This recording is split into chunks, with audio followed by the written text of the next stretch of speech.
everybody's got their YouTube on. Turn it off, please. It was me. Go figure. Yeah. Hello, everybody. Welcome, everyone. I hope you guys are having a good day. I hope you're all having great weather. I hope all the dads out there are enjoying their day. I hope all the kids have the dads out with them somewhere and all the moms are chilling out maybe somewhere together. I don't know, maybe listening to true crime. That's what we do, right? So for fun. How many people have some wine in their hand or a bottle next to them to start cracking that open? I hope everybody has something. If you don't like wine, pick up a Diet Coke. We don't care. We're open to anything. You can have it. Smoke it if you got it. Drink it if you got it. Do whatever you got to do, right? Yeah. Enjoy your day. Enjoy this Sunday evening. I hope everybody is well. I know it's been a while since we have all been able to talk to you guys. We've all had like some interesting stuff going on. I want to thank Mama Bear for being on. I won't tell any of her details, but Mama Bear has not been well. I'll just put it that way. And I'll let, if she wants to tell, she can, but she's had some serious issues going on and you know, is still hanging in there and dealing with all that. So I appreciate you being here, Mama Bear. And Miss Paige is here with us.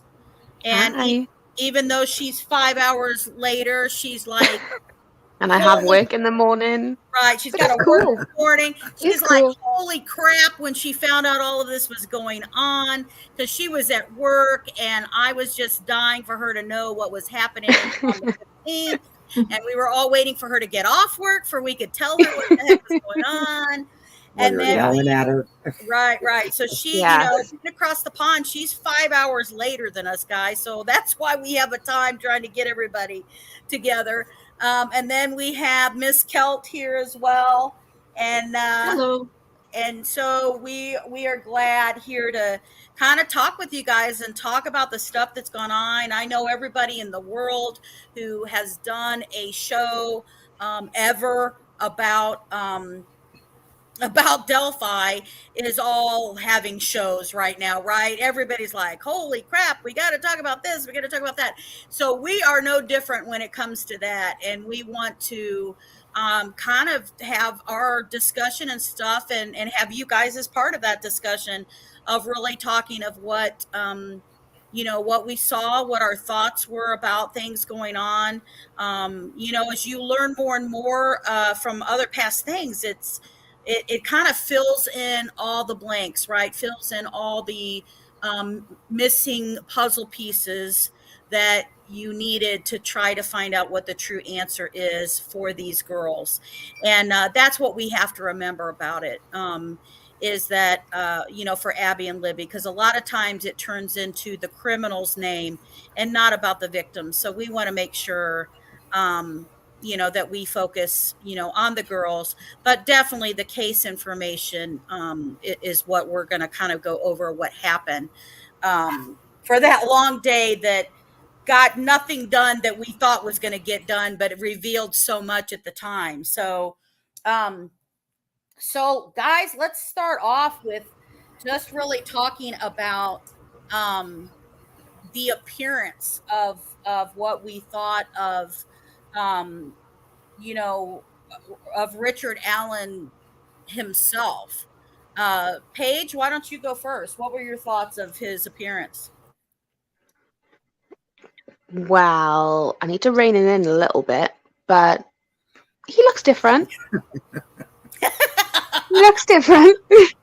That is an accurate statement, Paige. That is absolutely accurate. Worked hard on that. Thank you. Took her days to figure that one out. Woo! Cutting edge, people. We got cutting edge stuff here going on. Mama Bear, what was your thoughts of it?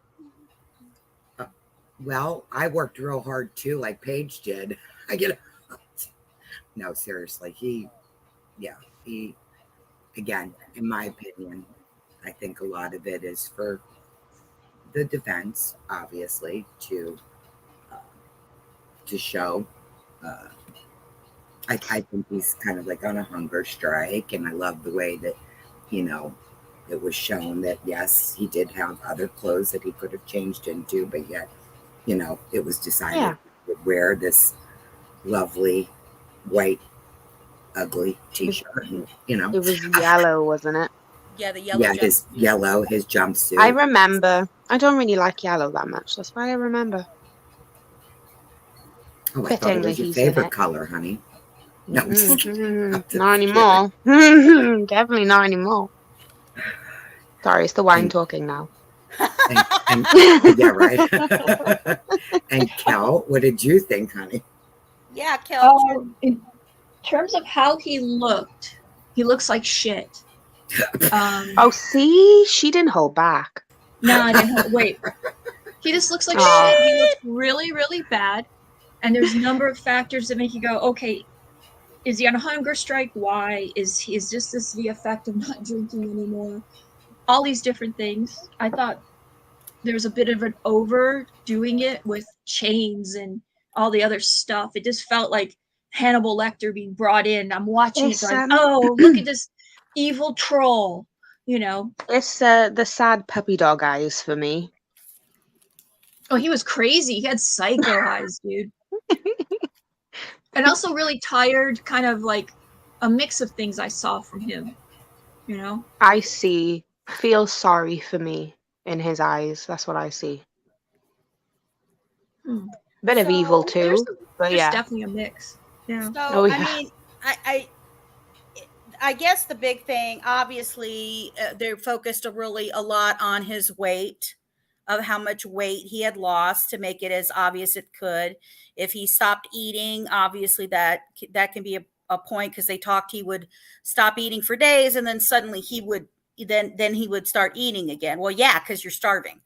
So, you know, and then you've got, you know, definitely the yellow that he's wearing, due to the fact that he is being considered that he has medical conditions. So now he is wearing the yellow versus the orange.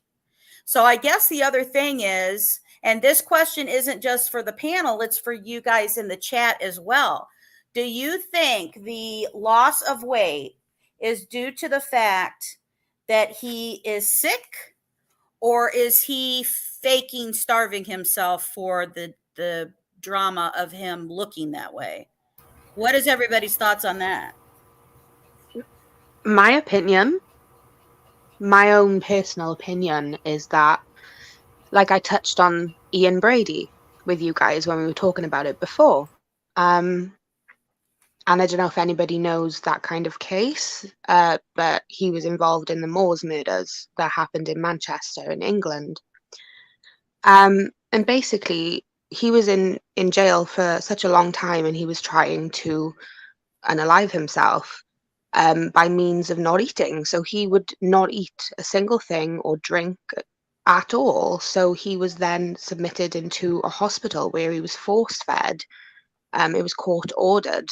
That was the situation. So in my opinion, like, that is what I think of when I think of somebody trying to starve themselves, not somebody who does it for a couple of days and then will eat something and then go back to it, kind of thing, is kind of, I don't know, makes me feel suspicious. What about you guys? Yeah, Mama Bear, Kel. I fear that my opinions will start sounding like I'm a freaking apologist for this son of a bitch, but you know me, I have to play the role of, I will play the role of what if. Historically, not eating is one of the last bits of protest for a prisoner. Even the suffragettes would not eat, and then they were force fed to eat. So if he's kind of stutter stopping, eating and not eating. I mean, who knows what's going on with this fella, you know? It could definitely be mental. I think it's a I'm mix. not I mean, saying like that it couldn't be. Miracle Heart said, you know, like just getting used to prison life and how is he being treated in prison and the food. I like what you said, Miracle Hearts. Yeah. Sorry, I was reading chat. Yeah. Well, yeah, and she said, then Samantha afterwards, she's saying the huge discoloration, yellow patches under the eyes, tell me that definitely something medically going on, whether he brought it on himself or Yeah. it, or Yeah, not. you're It doesn't absolutely right. address. Yeah. Yeah, I mean, either way it could go, right? He could either be doing it because he wants to go to court again and looks like he lost weight, so he could be purposely doing it. He could be Hmm. doing it because he has some type of illness. And honestly, Yeah. either way, I mean, whether you think about it one way or the other, also if you're guilty and you get busted and you know that you're looking at a long-term living in that type of lifestyle, you are not going to be doing well. Depression will also not make you eat. You Oh know, yeah. if Hmm. you're suffering from depression and that you'll have that. Hmm. So Absolutely. yeah, Well, I have to agree with Paige though, as far as, there's going to come a point where they're going to have to take notice of his deterioration, and there is going to have to be some intervention done as far as, I hate to say it, either on the force feed, or something like that, because obviously that can't continue. Well, yeah, So, like this whole point is because they need to keep him safe in order to continue with this trial and what conclusion we need to get to. right. So yeah, it is obviously for his safety, but in the aspect of that as well, they're protecting the case as well as trying to protect him. So they need to do these kind of things if they do think that he is, definitely has mental problems or even physical health problems. Like, we don't know, is he suffering from something else that is causing him not being able to eat, or can he keep food down? Like, we don't know these kind of details. So Sure. it's just like the more we know, the more we might understand. yeah.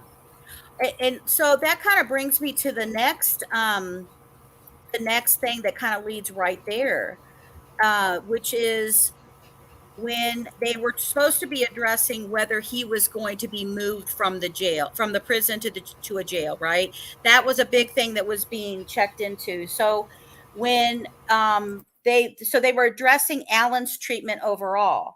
So Brad, who is Alan's defense attorney, sat here and that Brad Rosie, he sat here and he was trying to, bring up about, that of him being uh, in danger in the prison system and that he was being treated again like a prisoner of war.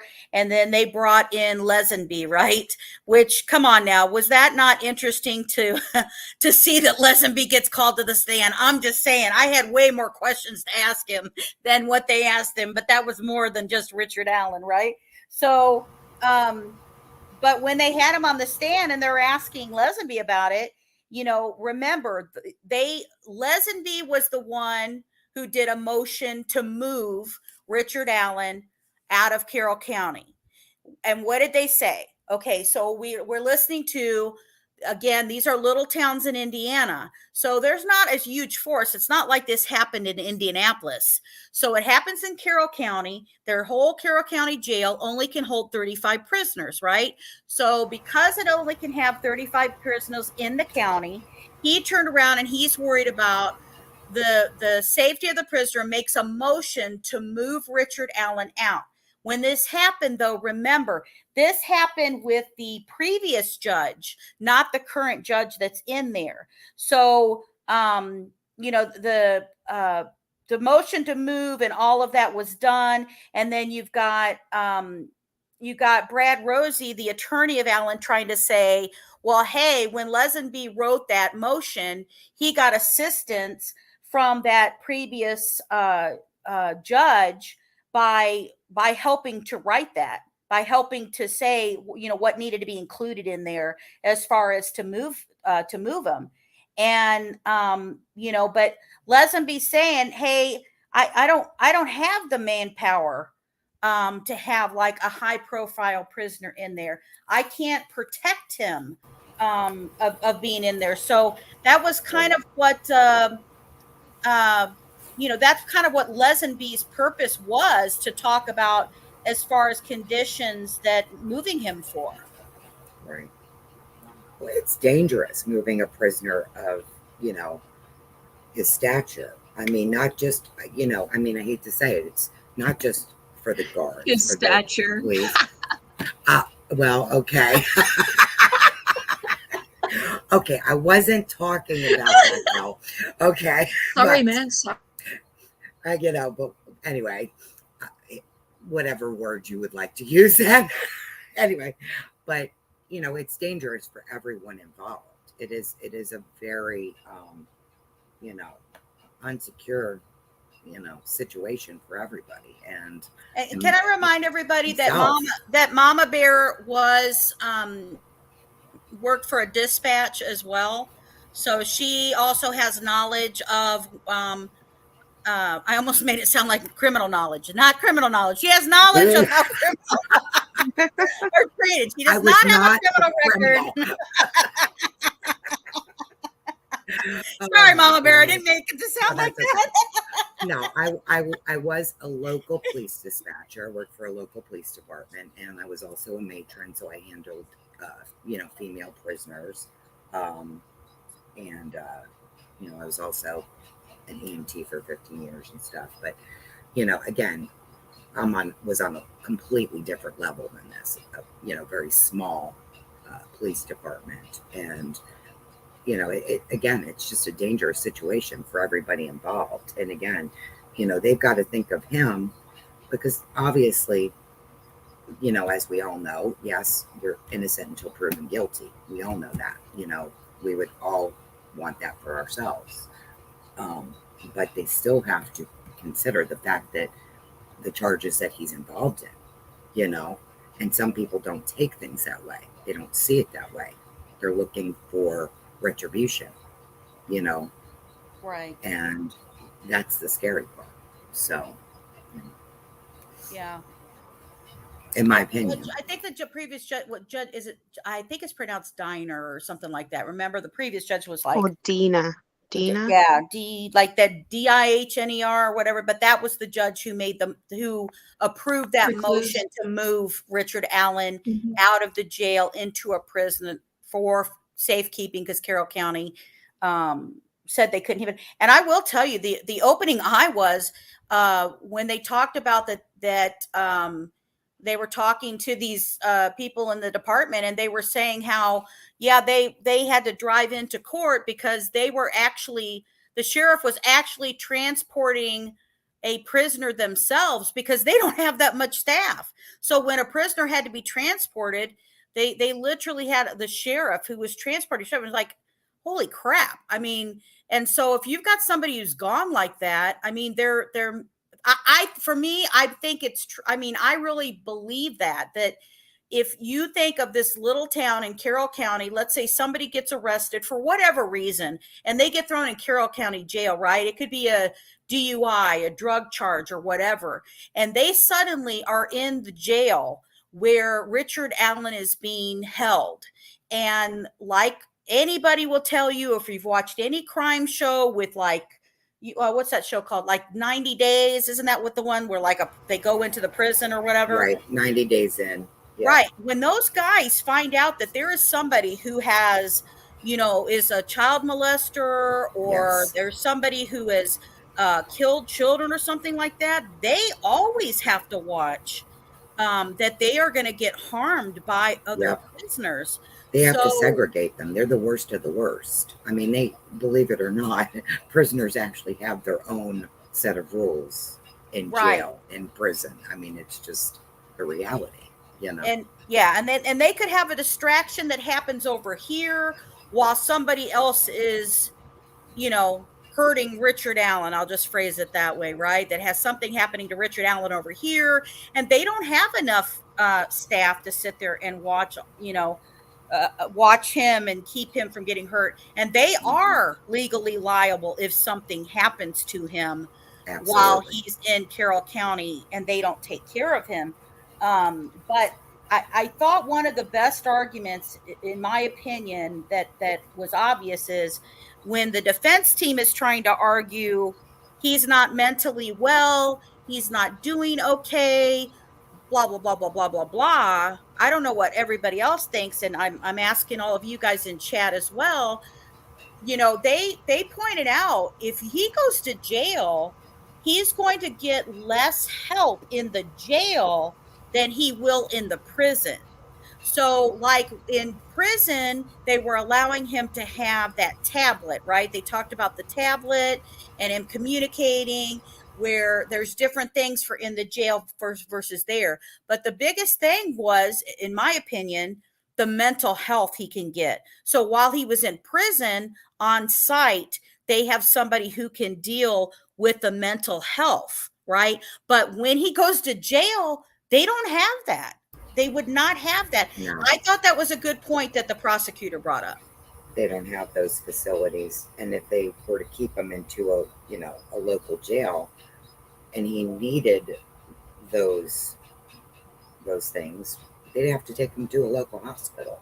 Now you're talking a whole other set of issues, if he was being housed in an actual hospital, oh my gosh. It would be horrible. I mean, I don't know if you guys remember the Boston bomber.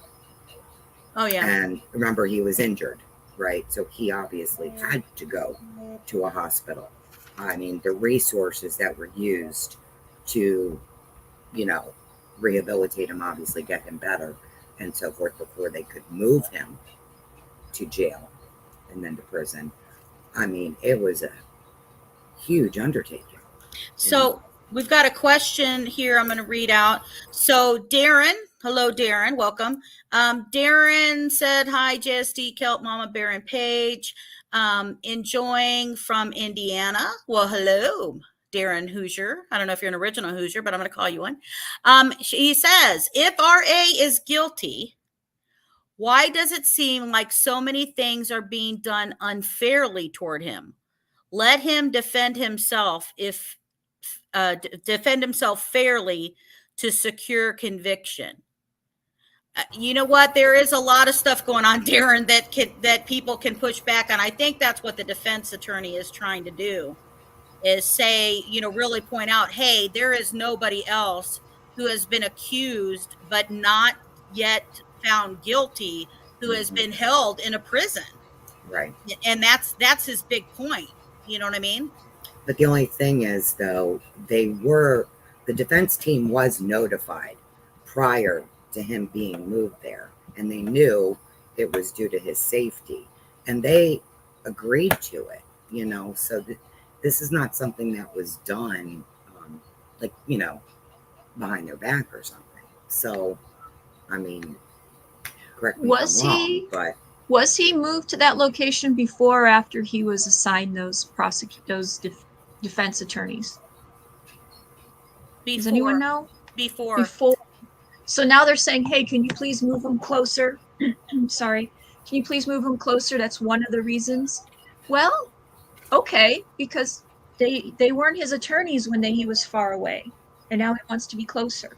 Right, but remember so a couple of things that we have in there, and I'm just looking at my notes and stuff here to make sure I don't miss any of them. Obviously, I see, Samantha, what you're saying about Cass County. Now, remember that they had the guy from Cass County out there, and basically he was like, well, I don't want him, but if I'm told I have to have him, then I'll take him.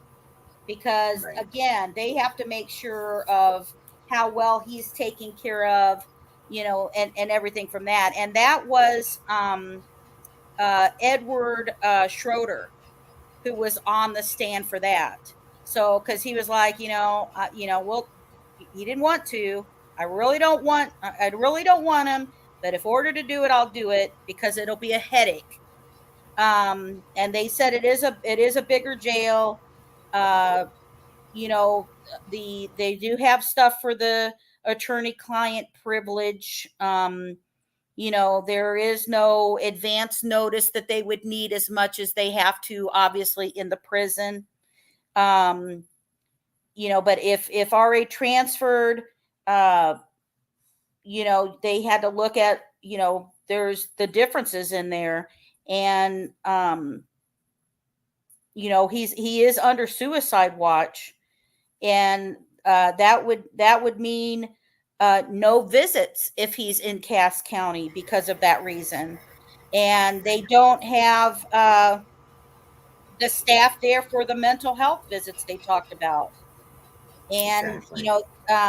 that was kind of the things that they needed to talk about. The watch that they had to do for somebody under suicide watch would be a lot different in a jail than what was being held for, for the prison and stuff like that as well.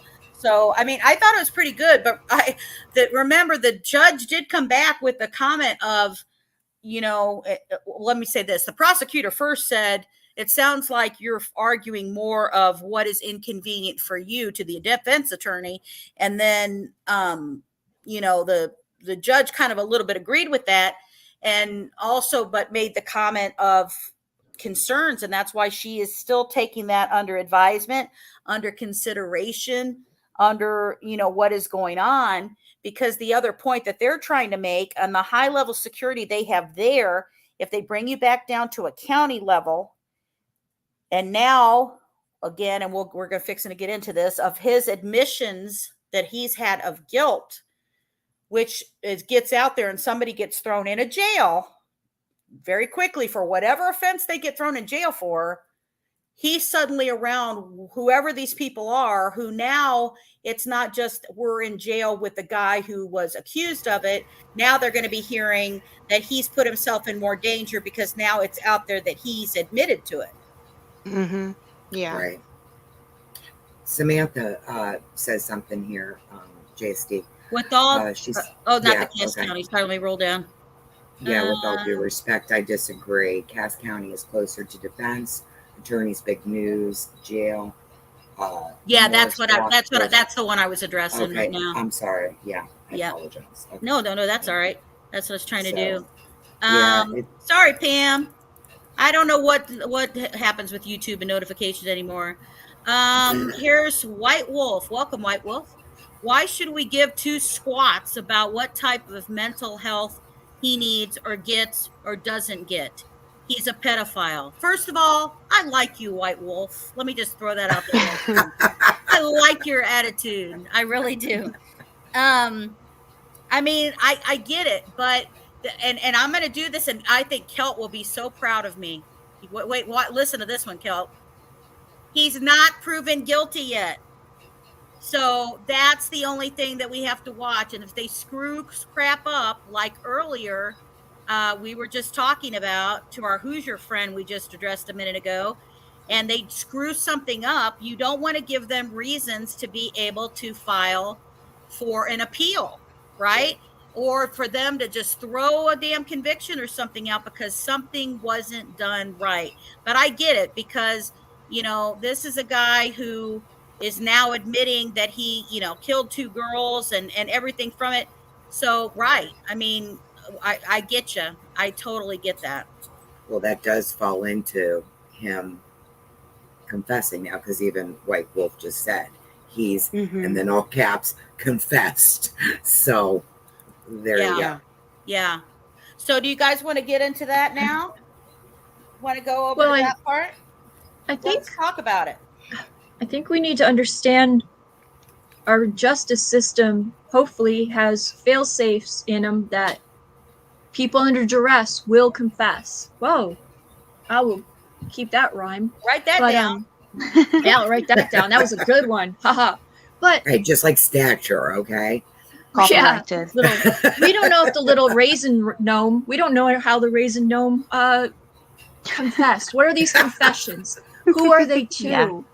Under what circumstances? On what time of this length of time he's being held this way? When were those confessions made? What medicines would he might have been taking? There's so many variables. What And like I exactly said, did he say? I'm taking away my personal feelings that I am 99% sure he's bridge guy. I'm 99% sure he did something very, Same. very bad. I am trying to keep our legal system running smoothly because someday it could be one of us accused of something bad, and we want it to work the way it should, you know. Anyways, If you're innocent. sorry. Yeah. So, Yeah. Well, even Right. if you're guilty, it has to work, right? Yeah, So- I mean, yeah, I know what you mean. Yeah. I'm the absolute opposite. Screw the legal system. No, I'm joking. I'm joking. Here's the thing. No, So she's not. We No, I'm kidding. we know that the most shocking thing that came out of the trial, the most shocking tweet that hit the system and it was going around and everybody was like, excuse my French, holy shit, was the discussion that came out that Richard Allen 5 to 6 times basically sat here and admitted his guilt. I'm trying to think of the exact terminology that they used. I'm looking at my notes and stuff from that. But, and what's the most shocking is that the defense were the damn ones who brought it up. Incriminating statements, that what it was. So incriminating statements that were made. So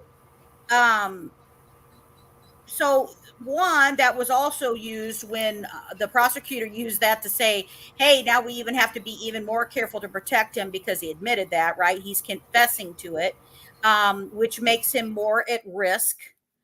And that when they talked about the confessions, which they weren't specific where these confessions came. However, I'm going to do some speculation. And the speculation I'm going to do is I find that the possibility could be there that something came out to a warden. You know what I mean? Like that, because remember, the warden said that he has letters. They asked specifically questions and said that he had letters from Richard Allen. Isn't he being isolated from other prisoners? So surely it would only be a warden he could speak to. Am I wrong? Or staff. No. He could speak to other staff. Yeah, like staff. No, yeah, supposedly there's a trusted, what's the word? Informant. There's a trustee who sits with him on the other side of the door, because if he's on suicide watch, there's a trustee so he's another prisoner, and prisoners never make stuff up. They never do this stuff. Okay. That's never happened take into before. consideration his stature too. He could have a small stature. Oh, but God, sorry. this isn't just me saying I it out of don't the blue. know. I got to push back on that because they said that originally he was being given another prisoner to be his guard for the thing, but then they switched that. They switched it. So after that point, it's no longer another prisoner who's watching outside his cell. It's now an actual guard who's outside his cell. So there is a possibility it could have been another staff person. Or it could have been when that person was there. I mean, it could be all of the above, right? It could be all of the above. It could be a letter to the warden. It could be that he said something to another prisoner who had been watching him and was talking to him. It could be another person who is supposed to be guarding him that he said something to. And I'm going to throw this possibility out there. Again, this is all speculation because we don't know where all of these came from. But I'm going to bring this up only because what I heard that the prosecutor said afterwards, and it was this. What if also the possibility is he confessed to a family member while he was using that tablet? Because remember in the discussion, they said that they offer to the defense that they're able to also get a copy of the recorded conversations in the tablet. And for me, that makes me believe that there could be a chance that maybe he told a family member and it's recorded and they were telling defense, hey, by the way, you also can get a copy of what he said during this phone call. So I just throw that out there because I think all of those are possibilities. Right. Oh, Justice, what's going to be the really good, well, God, I wish I had too much wine. No, the deciding factor would be if he's spouting off stuff that never's been released, that only a killer would know, then he's busted. If he said anything that hasn't already been released, now we know we got him. That's right? That's what I want to know. Like when I first heard this, that was the only kind of thing I was interested in what he said. Did he say anything that the law enforcement have never told us? Right. Exactly. Well, you know they're holding stuff back. And they are. You know. Samantha, yes, I hear you. Samantha said, if the prison is denying defense attorney their electronics, which holds their information, that's opening up a route for an appeal and a civil rights lawsuit. Yeah, Samantha, I think that's one of the things they have. They can't delay the information that should be going to him. I think when they first addressed it, after that first time it was brought up, that's when it was changed over. That's why they also brought the warden in, right? They were asking the warden because they wanted to go really hard on the warden to say, hey, you know, this is happening. You're not keeping this safe. You're not doing this, you know, and they said that the warden was just as smooth and cool as could be. Yeah. I'll tell you, Justice, White Wolf is going to be your new best friend. The only individuals under duress were those two little girls. Just so you know. So White Wolf is definitely your new best friend. I know. And that's the hard part because everyone pushes us to see innocent until proven guilty, but obviously we think of the girls. Exactly. Absolutely. I'm just rape evidence has not been admitted. Sexual assault has not been said that happened on the girls. Yeah, we have no proof of that yet.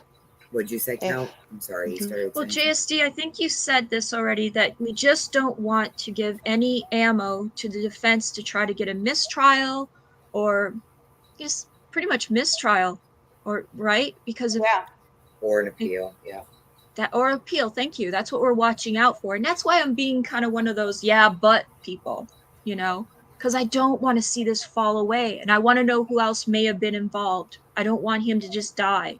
You know, that's not a good ending. Kel, I don't know. I've always appreciated you being our butt, Kel. I am the butt of the group. Thank you. I'm out of here. Oh boy, the wine's flowing now. Okay. The tea's flowing, not the wine. Well, you're over in the UK. Oh, my what do you Lord, expect? Jesus. You know, I mean, come on. Here we go. So, I mean, now I will bring up the other thing I'm looking here that I don't want to forget to mention. They were talking about cameras, and a lot of people were panicking and stuff about cameras. The thing is, there's a couple things. He's on suicide watch, so cameras are going to be there, right, to watch what's going on. I mean, the only time cameras would be off of him is if he was Epstein and they left him alone and said they were going to watch him, right? That's the only time cameras stop working, you know, if an Epstein's in it. No audio is captured, right? Just video. No audio whatsoever. Just video. And that's even when the attorney is speaking to him for the attorney's safety. Right. If they do that in case of a prisoner attacks him. Could you imagine? That would be like a reason I would not want to be a defense attorney, that your person could attack you while you're in there. but yeah, so, and that's why they talked about, hey, why was there this camp? You know, that was like the big thing that leaked. It's like, oh my God, there was a camcorder used and they taped them and they whatever. Well, yeah, it was because the room that they went into didn't have pre-recorded information, opportunity to record up in there. So they had to use a camcorder. And again, it is for the defense attorney's protection. Right. So yeah. That was Safety kind of a big precautions deal. all around. I mean, that's what makes this case, unfortunately, so difficult. You know, so high profile. I mean, nothing for nothing, but you know, we all came together as a group several years back now. That's how we all got together, was because of this case. And look, Paige, she's from Wales, you know, so this is not just even, you know, an Indiana issue. Yeah, this is not there's a like, United States thing. This is there's 3 of your countrymen, Paige. There's 3 of them in our chat right now that have said they're from Wales. So you're overrepresented right now. You're the draw, Paige. Shout out. I brought them over. I see Chris and Aries. They're family members. No, I'm kidding. Yeah, well, this case is definitely Chris international. is in here. Aries. Who else stopped in? French stopped by. Yeah, this is great, guys. And Samantha, I love your participation, guys. Thank you. Yeah, absolutely. All right. A sip in honor of our people in chat. Woohoo! Here, here. Cheers. Cheers. Cheers. Schlanti. So now I can't read my own writing. Okay, here we go. That's too much wine. Too much wine. There you go. There you go. I think that the you know, the cause to the family part that I found very strange, and I don't know why they did this for him, to be honest with you. You know, when they talked about that he threw a fit and he broke that tablet that he had that allows him to call his family members and watch TV and games, which I'm sorry, don't get me started on the whole freaking justice system that now you get goddamn cell phones and tablets and bullshit there. But so he gets pissed off, throws a fit. He breaks his tablet. They say you're supposed to charge them $250 to replace it, and they're not charging him. What the shit? Why? Yeah, that's unfair to other prisoners. Right. Why would you do that for him? Did he cry? Did they specifically say he threw a fit, or did they say he broke it? They said a fit. A fit. Okay, that's different. A fit and broke it. Nobody else. Here she goes with troll again. Stature. Okay. He's trying to be a butt again. That's what it is.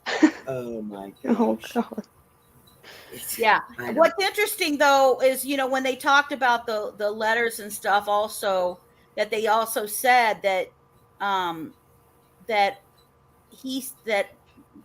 Richard Allen sent 5 to 6 letters, which is interesting. That's in common to when they say that he admitted guilt, right? He's, you know, saying some guilt here 5 to 6 times. Interesting. Yeah. Also, I thought it was bullshit when they came out and revealed that they saw on the cameras that when they took that picture that was supposed to make Richard Allen look as pathetic as he could, that he was wearing that white t-shirt, which they said he had just been out for rec time during. He kept it on. It was dirty. And instead of going back into his cell and changing any clothes, he kept that white shirt on. And that was the picture that they famously took to show how poor Richard Allen was not giving clothes and was not allowed to be, you know, clean clothes and be washed, which he had other shirts in his cell. So that was a bunch of crap too, you know? Oh, and he was also refused water, remember? Yeah. He's not given water. Yeah. Crazy. Chris said, I'm thinking that there's possibly 1 or 2 others involved. Oh, I definitely think, in my opinion, Mhm. I feel like there is a connection with the Anthony Shots profile that's set up for the girls to meet up there. Me too. And I so, can't look past that. yeah, No. I can't There's get, definitely others involved. I can't. So I feel like there was help in that setup. You know, there's, and then there could be different reasons that people were trying to do the setup. And I know that we haven't been revealed what all of that would be or would not be, but you know, there could be lots of reasons in there. It could be because of CSAM people, and these people who target kids. You know, sometimes it goes beyond that. They're just not trying to get images anymore, and the images from that could be that they try to just meet up with this person, and then suddenly it revealed to that child that, oh my God, it's an Yeah. adult, and then sexual assault is committed on that child. Yeah. And The like, other extreme is possibly is trafficking, and that can Yeah. happen as well. They try to take the kid, and we've heard that all over the news, and it's not just even here in the U.S., but across the board, where kids are taken and they're used for trafficking as well. Right.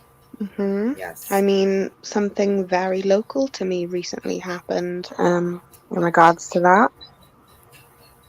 Yeah. Go Oh ahead, yeah.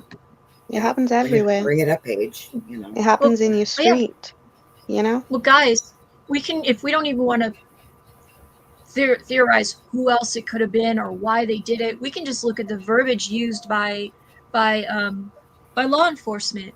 They'll use plurals, right?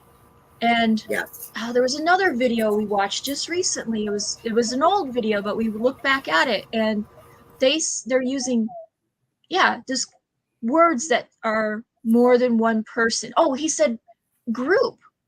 It was a radio show, and the guy had said use the word group of people.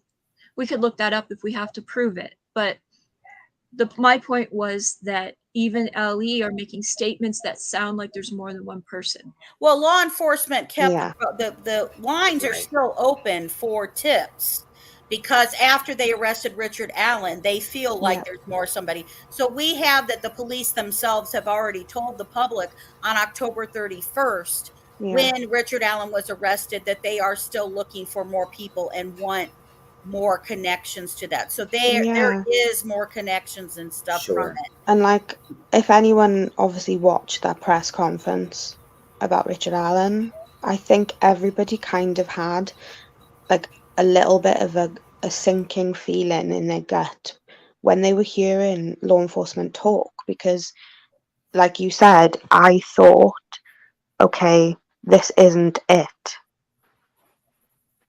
Right. There's more. Exactly. That's And how I felt. We all agree with that. And think. I think that part of the reason is because when you look at that, you have to wonder, okay, you know, was Abby a surprise for the person that was going to be there? Was it only going to be Libby, right? Was it, you know, yes, Richard Allen, we know because we've heard in the comments that the family heard in the full recordings, that was what it's full as far as what they let them hear, that they hear Abby saying, is that a gun? So, Yeah. and that, you know, they hear a cock back that happens on the gun. So we know a gun and stuff is present. But if he's sitting here an instigator, how does he get control of two girls if he's by himself? Right. And I know that we have had a lot of speculation and stuff from it. And I'll share a big thing that we've heard about. And one of the big things that we have heard about too is that the possibility of maybe, you know, we don't know for certain, but the girls went across the water, in our opinion. I know as a group we agree to that. We don't know for certain whether it was because they were running to get away. We don't know if it was forceful that they made them cross the water because of the shoe being in the water or so forth. But one thing that we've heard about is maybe the possibility, what if the girls were hit over the head, for instance, and knocked unconscious? Or what if the girls were choked unconscious, right? Like incapacitated in some sort of way where they couldn't defend themselves, couldn't Right. fight So back, then couldn't run. if they're both unconscious, then you could consider that.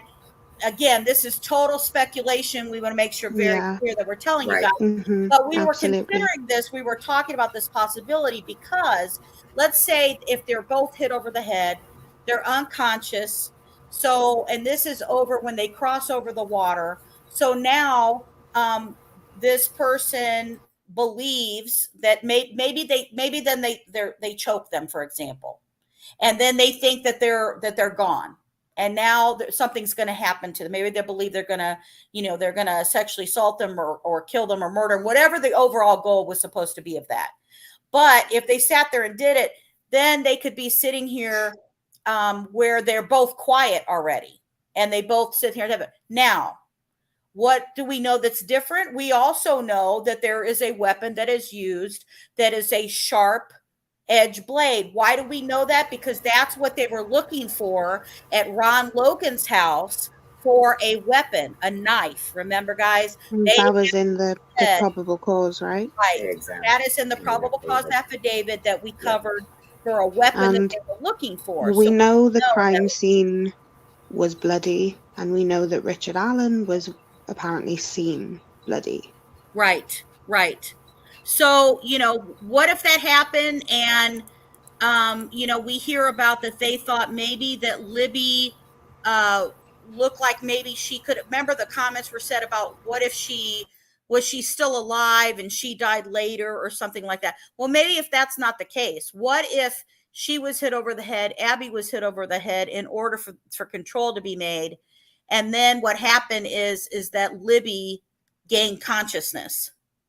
So then something like that could cause different wounds, manner of death, Well, and that would be why there's these sliding looking marks, right? Maybe she woke up and she started trying to move up and climb up onto that side of the bank that they saw her from, right? Or even back down. Right. And whether she was sliding back down through it, whether she was trying to clap up through it, that could be something from that too. So, sorry, I'm trying to look at chat here as well.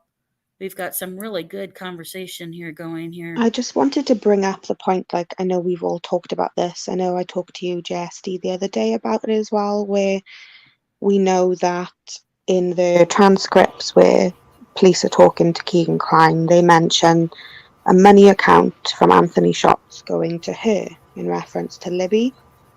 And there's been obviously speculation, like obviously if he is involved with CSAM, was that the kind of reason for the money account? But we did kind of go around and think about it. We talked about the possibility, it kind of hit us. We've all been talking about that it was shared that Anthony Shots had a Cash App account. Yeah. Right. So we also came up. And then the people were doing all kinds of rumors like, oh, I think that they sent money to Libby. Was Libby paid for this, or was Libby what? So one, I'm never going to do, let me say this, I'm never going to do any type of thing that's going to blame victims for something. That's not what we do here. That's not the place for anything. But let me tell you, from CSAM, we all know, because we watch these cases, we gather them and read all of the horrible details, unfortunately. And one thing that we did notice was, okay, let's say Libby has a Cash App and his Cash App. There's two big things we know that CSAM people do. And I will encourage you to go watch a show that now I have Mama Bear addicted to as well.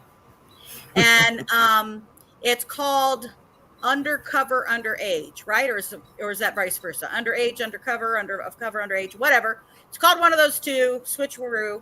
It's on the ID channel from Hulu. It's all about a group that specific CSAM. It's a little different than Predator Catcher, but you're going to want to go see it. It's really good. It'll teach you a lot about the CSAM and different disgusting people. But They'll do one of two things. The CSAM guy will contact the kid, and they will be very direct and be like, hey, I want you to send me these images. You send me 3 images, I'll send you $300, right? That's one way. The other way, which I think is what is this case is I think it's, remember, the person using the Anthony Shots profile was sitting here trying to say how rich they were, right? I'm only 19. This model, I'm from Alaska, I live in Indiana, yada, yada, yada. I've got all these cars, I've got all this money. Oh, hey, you're going to go shopping. Let me send you some money. Let me send you some cash and stuff to you. Now, we all sat here and had a huge conversation one day in the middle of me watching a show. I'm like, hey, is everybody around? Is anybody around on Discord? And when we were talking, I go, we think about if he had a Cash App and he sent it to Libby, then why don't we know who it is, right? You guys would all be like, well, why don't we know who it is? Because Cash App would be connected to an account, right, everybody? A bank account. Yep. A bank account. But guess what, guys? It wouldn't if they used Bitcoin. If you use Bitcoin, is purposely for you can't track it. Who uses Bitcoin? Now, there's lots of good people who use Bitcoin, so don't get me wrong. But the black market, underground, dark web uses Bitcoin for that reason. Yes. And what was the rumor of also that we heard about for Keegan Kline was that Keegan Kline had Bitcoin. So that would be that they could see an Anthony Shots account may try to send money to Libby, but they possibly could not track it and not have that as a use because it was Bitcoin rather than a straight bank account. So yeah, that's the point I wanted to make. Like, people speculate that it could have been like images and stuff in relation to the money account, but it might have been just a grooming tactic where he was sending her money for her to get herself that pair of shoes that she was talking about, or that kind of thing that you would talk about with a friend, something you wanted as a teenage girl, and maybe he was giving her money for gifts and things like that. Right. He wants to be like, oh, I'm your boyfriend, of course I'll send you money, right? She thinks it's a 19-year-old kid with money, a job, blah, blah, blah. And so he would send her money. So, yeah. Let's see. People reading. Well, I was wondering how his tablet broke. Temper much? What a creep. I wish we could watch that fit in his weakened state. Sarcasm. That's from Cecil Hotel. I agree with you. It is about power. You're right, French. You are right. Well, that's what Doug Carter said, right? Yeah. It's about power to you. That's what he's saying. And, and you got to remember, the police have always said that you'll know what we know and why we had to do it. If it is a group of, no matter what, I think that Keegan Kline is info and Dropbox and stuff that he was sharing, the type of stuff he was sharing, the diverse range of types of items that he had on him. He had a 3-year-old, he had this and that. I think he was part of a CSAM group. And I think no matter what, we will find out all the people who were busted and as they were busted and later hear about that. But let's see, Samantha Springman. There have been quite a few arrests, both for images and trafficking in Indiana. I would love all those scum arrested, convicted, and serving every minute of their sentencing. There's too much corruption. You're right, Samantha. And, if you want to watch the guys who are being busted in Indiana or guys connected to Indiana who are busted in other states, start watching our CSAM videos. We're doing more because we can't keep up with how many of the guys in these groups, CSAM groups, are being busted. I will let you know, we had just talked the other night. We are going to have a special category of shorts we're going to do that is going to basically bring up the worst of these guys who have been arrested. So keep an eye out for that, because, you know, we have so many, and we thought, you know what, we're going to really point out like the guys who have just really been bad for that. So it will be the top exposed, it's exposed the top child predator spotlight, and we will start spotlighting the individuals who are the worst of the worst, who have been arrested in there, and we feel that, you know, at least I feel that they could be linked to a whole group together. So yeah, let's see. Investigator, no, he was not addressing RA. Just catching up with your guys' comments. And diversions going on. I do not want to see a pasty fall guy used to sweep the case or cases under the rug to allow all of the truly guilty to walk free. That's right, Samantha. And you know what? The problem is a lot of these people, you know, the rich and famous here don't ever get busted. Chris just asked if you could do those on other states as well, and we are. Yeah, some of them are. We were trying to keep track of the ones that we see through Indiana, and then that are also through there. And then we are following, like if I see one that's horrific, I do keep that and drop that in there. And so that's why we're going to keep doing the full CSAM videos. Each one will address these people being in there, and then we'll be highlighting like the really, really bad guys. So we'll let you guys see that too. So let's see, looking, make sure I want to make sure I get all your guys' questions and stuff like that too, guys. All right, guys, Miss Paige had to get some rest because she's in Wales and it's very late there. And she has work in the morning. It's actually very early there. It's early in the morning. We love you, Paige. And we are glad you came on with us. She loves Delphi, and she always wants to be on when we're doing Delphi. She sure does. So JSD, we have Chris asking about different states and even maybe different cases. Can he email you that information? Yeah, Chris, if you want to send me an email or anything specific, go justiceserveddaily@gmail.com, and you can do that and stuff from there. So yeah, because we found, correct me if I'm wrong, JC, we've found several that are connected, and it's funny how so many of them actually connect back to Indiana. Oh yeah. Unfortunately, but yes, there's others that are being covered, but and I'm usually surprised. You know what's shocking is if you guys like miss that little blurb that happens in the news about somebody like that who gets busted. The bad thing is if you know somebody who could have been a victim of that, then you know they're not. You don't know to say something, right? You don't know about it. And then that stuff still stays out there. And we have helped people find out about people that were close to their family, you know, not know that happened. So, oh, by the way, Mama Bear pointed out, you know, you guys all know how HBO Max just changed their name to Max, right? Yes. Right? Yes. So they're trying to be cooler, which is stupid, right? They have a really good name. HBO Max is recognized. So now we're going to shorten names. So here's my thought. What's going to happen to Peacock? Right? Don't even go there.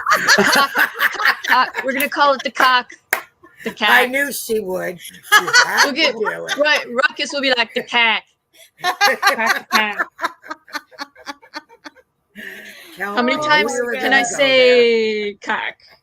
Sorry, I'm the butt. we know, sweetie. That's why we love Oh you. my God. Oh my God. Yeah. She had to do it though. Oh my God. Yeah. Sorry. I just saw that. I had to bring it up. But So the Cecil funny thing asked, to what me, do you think about sorry. Libs did with the money? Family would have questioned new clothes. Yes, I'm not sure. Like, we have no idea. Like, one, obviously, we don't know for certain of the money. We just heard about the Cash App and all that stuff going on. But if they sent it to money, we don't know how much money that was sent. We don't know. I mean, it could have been who knows what, right? Hey, you guys are slumber partying. There's a pizza. I don't know, right? Who knows what it could have been from it. But, I think at one point she could have ended up getting scared about it all. And this person continuously to try to ask her for images from her, or started asking for images from her. And that's why she turned around and asked for her phone to be reset, because she thought maybe she could get rid of. Now, on the other side of that, I will let you know that a lot of times the people who do CSAM, when they finally want to go meet somebody, they will ask that victim, hey, why don't you clear out your stuff? Because we don't want your parents finding out that we're going to meet. Again, remember, this is her thinking it is a 19-year-old kid. She doesn't know it's a grown man. She doesn't know about any of that. So... JC, it's also grooming them to keep secrets from their parents. Oh yeah, because they're trying to side with them about, oh yes, they're terrible. They keep these rules on there and whatever. But have you guys ever wondered about the Libby comment to the guy that was her own age, that teenage boy, and he was interviewed in that one in the recent documentary, the Lost documentary? Yeah, he's that an older man. Through. Yeah.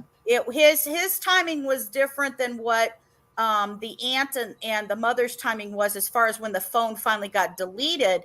But it sounded like he thought it was the ending of January, that there was somebody who was 19 who was bothering her, and she didn't know how to stop it. She didn't know how to, basically try to block it and get rid of it. I mean, that's the other theory and stuff like that too.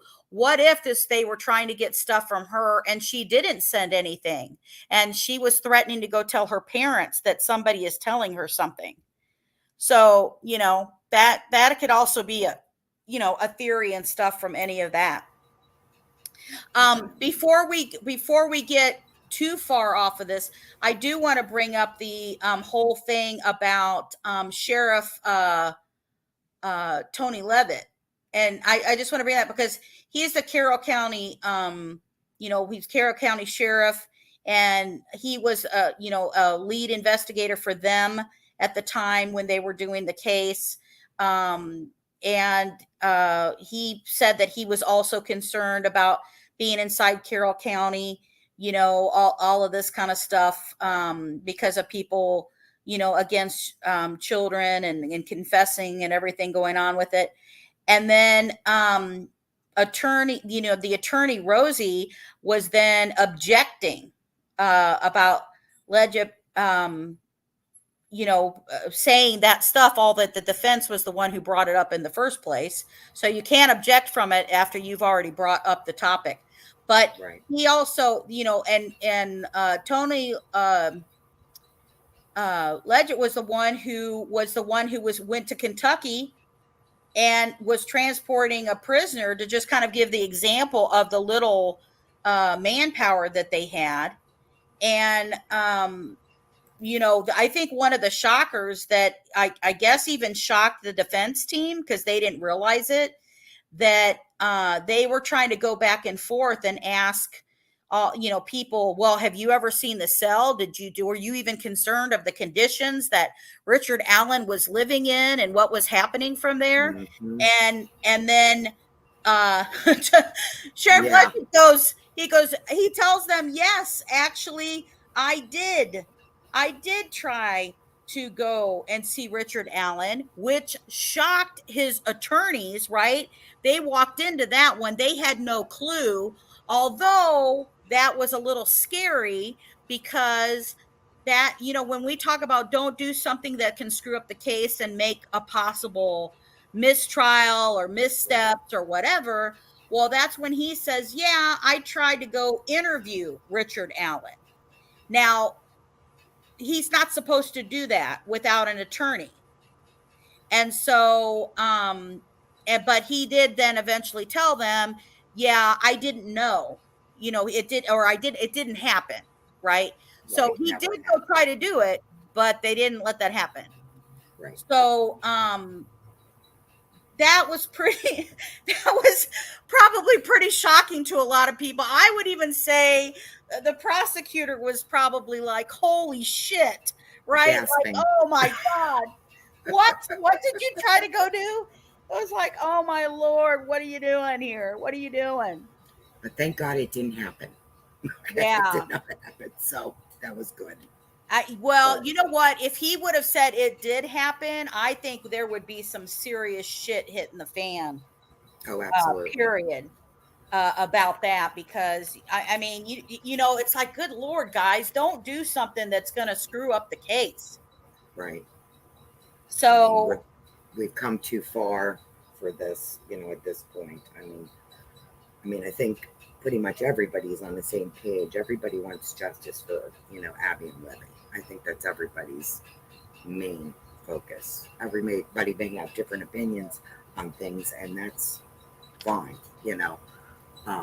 but I think everybody does want that, I did think it was pretty interesting how this poor little intern ended up in the middle of being interviewed on Oh a my major God. case. No kidding. It's like, 4 times visiting, Right. Where where are the attorneys in the visitation process? I would have liked to have heard that, Right.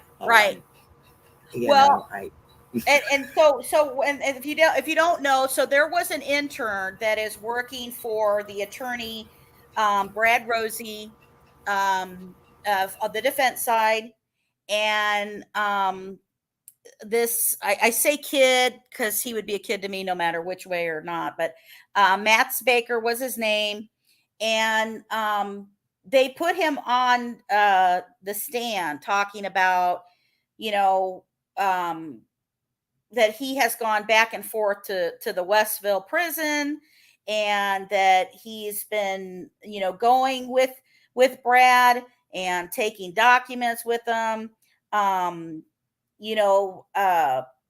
I thought it was interesting that they talked about another time that they went, and that they talked about that the first time that Kathy Allen, Richard's wife, finally went there wasn't till May that she went there, um, which was really a shocker.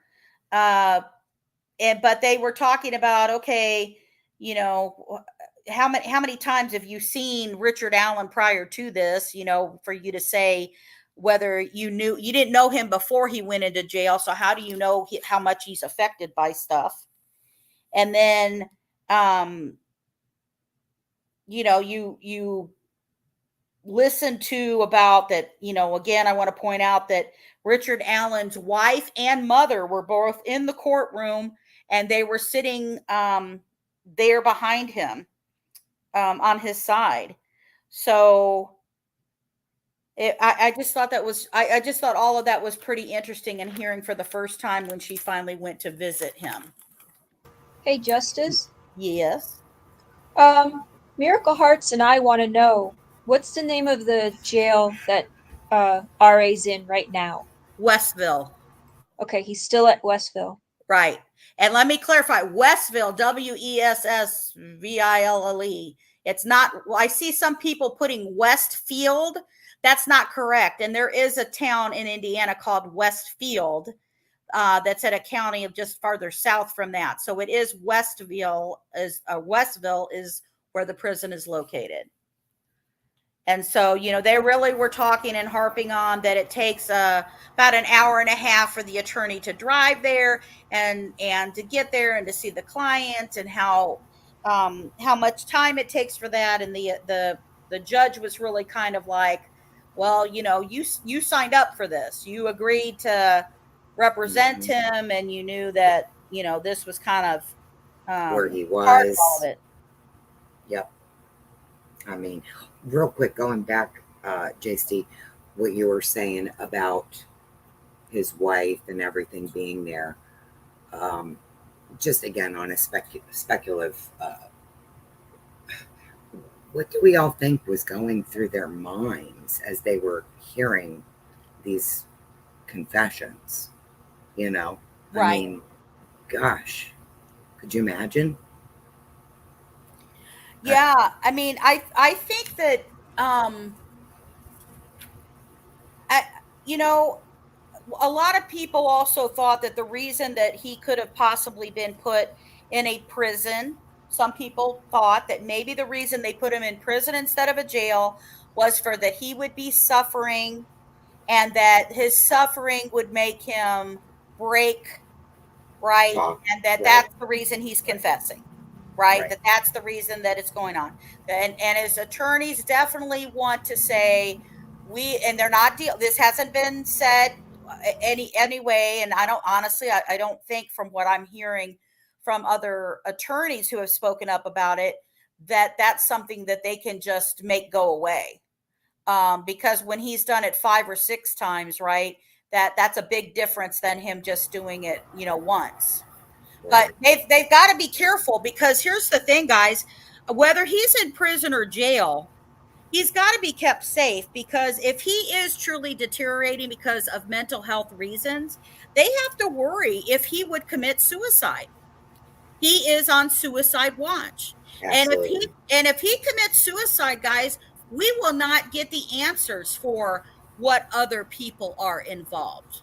I mean, do you guys agree with that out there? I mean, I feel like if something like that happens, then, and that's the other reason that they have to make sure he is kept in a place where there is no way that he is going to sit here and be able to commit suicide and honestly even murdered because they want him to speak up. Right. And yep.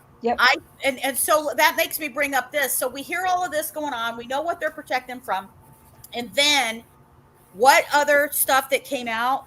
The other comment that was said is that the prosecution said that they have more evidence to give the defense team. So that to me, I'm sure his defense team, in my opinion, was like, oh shit, right? Because they're already sitting here saying, they don't have enough time to go over all the evidence and stuff right now of so much stuff that's there. So when they come back and remember, they already handed over what they had at that time, what discovery was at that time. And then as normal, as they find out more evidence, they are obligated to turn that over to the defense for the defense to know. So here they go to this trial. Now we have that he's said 5 to 6 times admittance of guilt. And then suddenly the prosecutor possibly, or not possibly, he does say he has more evidence. He's got to give this over to the defense. And then you're like, holy crap, what else could have they come up with, right?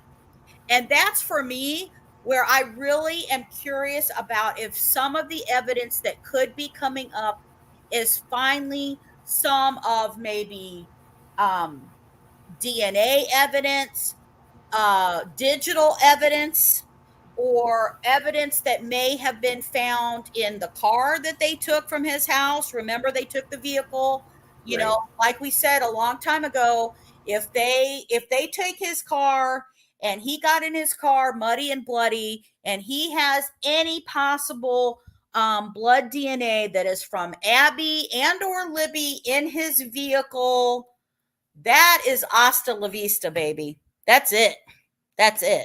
In my opinion. You got to ask yourself, how could he not? Right? He didn't get rid of that car. So how, if they don't find it, wow, man, you got to ask yourself, how could he have not tracked DNA back towards his house? Right. He didn't, unless he undressed and took his boots off and threw them in a garbage bag and before he got in the car. I mean, all these things to keep DNA from touching. It's just crazy. Yeah, they have to have more than the bullet. And I hope they do. Yeah, because and that's the other thing. They're trying to sit here and say we want the ballistics kept out from the, they wanted ballistics kept out from the bullet. They didn't get to address that. It was all about basically about the how he's being treated in jail, talking to the people who can do that, and then also talking about that he is cussing.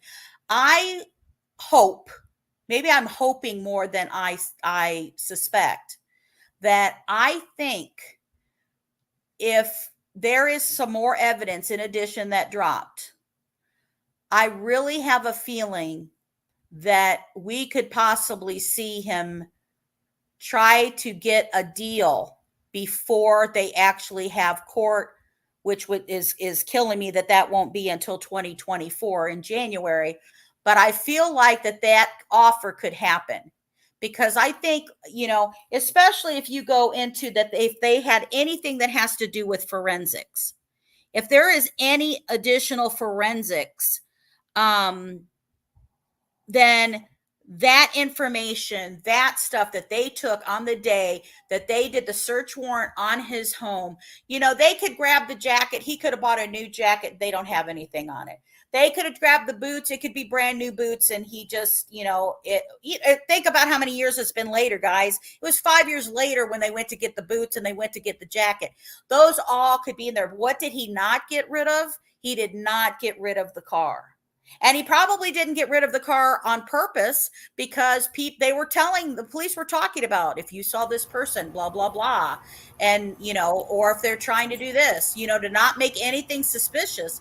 So if he doesn't get rid of the car and they find DNA, or if they find a digital evidence that he was using Anthony's shots, right? He's the one who scheduled the meeting, or that there was a connection between, who knows, Keegan Kline with Anthony shots and then Richard Allen. Or, whatever that case may be. Maybe they find pictures. Maybe they find photos. Maybe they find whatever. But if they find anything in the forensic capacity of more evidence that they are passing along, I really feel like that is going to give incentive for them to go, as far as the prosecutor's concerned, and say, guess what? I will give you, I will make sure you're in a better jail. I will make sure or prison. I'll make sure your prison is close to home. We'll make sure that it's a little bit less higher security, so you're not near as dangerous people. You won't get the death penalty, but you have to tell us exactly what happened, and you have to give up everybody who's involved. Right.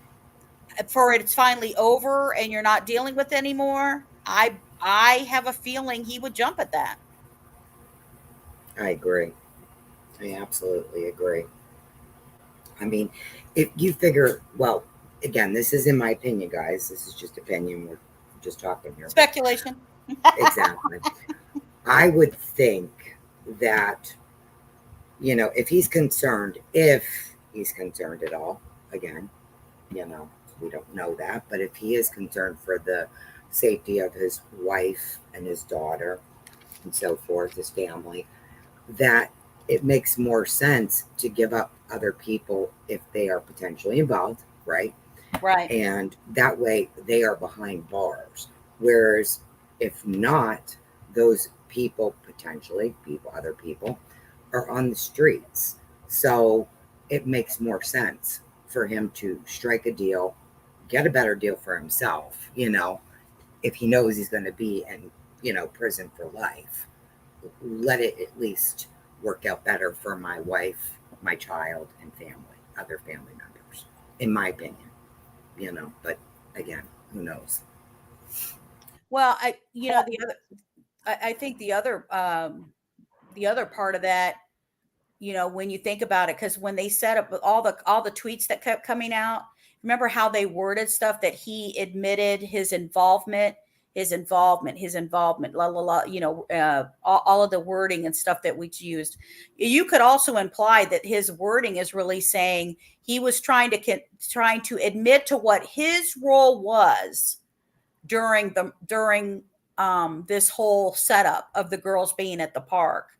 But you could also assume that he's trying to say, but I wasn't the one who murdered him. You know what I mean? Justice. Yeah. I've heard it.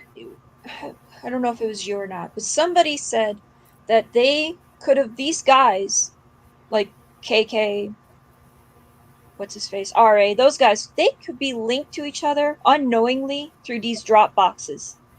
And they're telling the truth when they say, I don't know that person, because they might not even realize they're all linked together.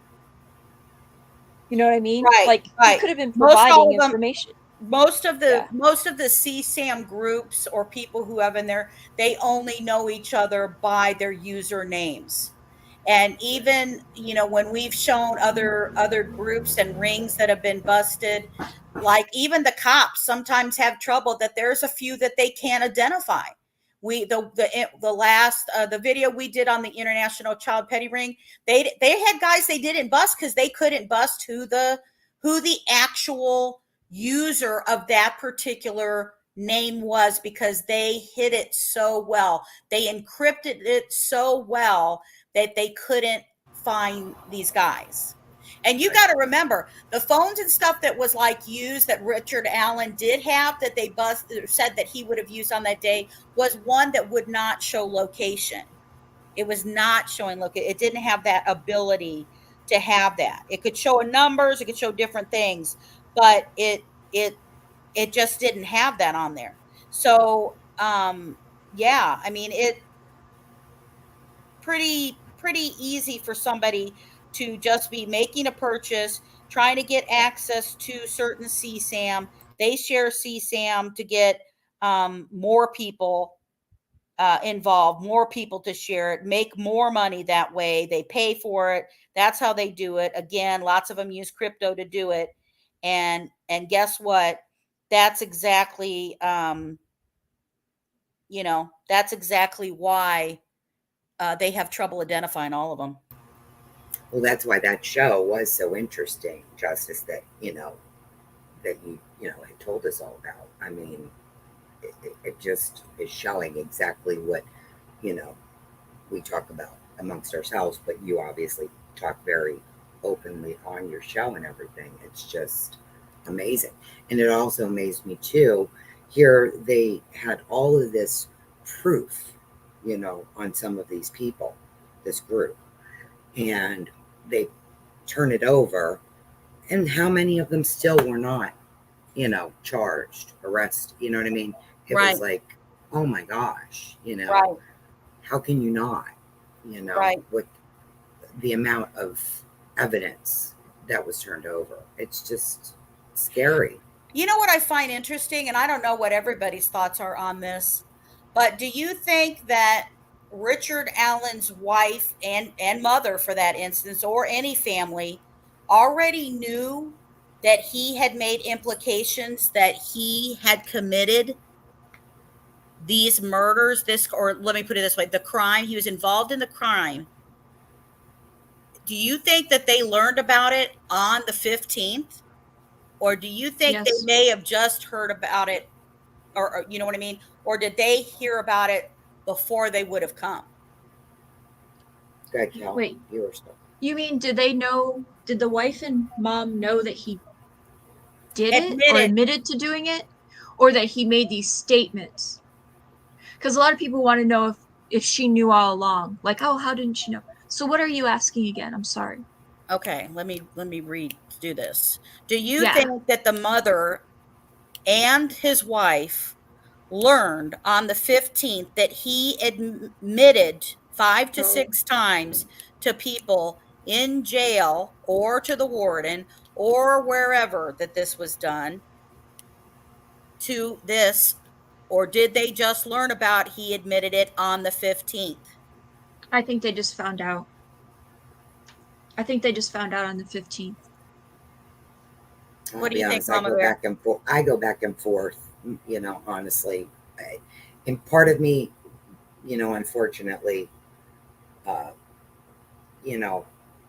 again, I don't know because of what I used to do or whatnot, but it's like, you have that gut instinct, female intuition, whatever you want to call it. Like almost, how can you not know, depending on obviously how long this person, whoever the person is, I'm saying in general terms, has been doing this, you know, if we're talking CCM issues, let's just say that. How do you not have some idea? But is it possible that they just found out on the 15th? Sure, it's possible. I mean, I can't imagine how they were feeling while walking out of the court that day. You know, we didn't get any of, obviously, of that information, you know, so. Yeah, French 290, you're right. I mean, he admitted being there. Unfortunately, he admitted being there a long time ago, right? At the very beginning of this part, and nobody knew that. There's been documentation of family members of serial killers who had no clue about this part of the serial killers' lives. Samantha, you're right. I mean, Yeah, they lived like total separate lives. Right. Total separate lives. Gary Ridgway's wife didn't know. I mean, Yeah. and not even serial killers. I mean, the case, the show that we did with the CSAM survivor, who was under an Indiana predator. You know, when we talked to her, she was very, very convinced that the wife of that predator, she believed, knew about what was going on. Exactly. You know, with the victims and stuff that were there.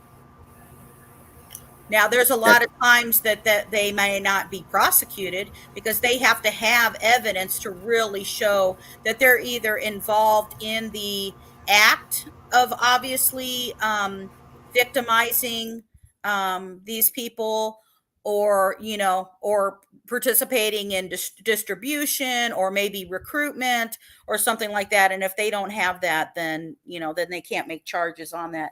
That's a big difference from it. But you know, you know, I don't know. It could be that, you know, she's not sure. Maybe she's heard a million times from him, I didn't do it, I didn't do it. But remember, they said the first time she ever visited him wasn't till May. Well, you're talking last month. Exactly.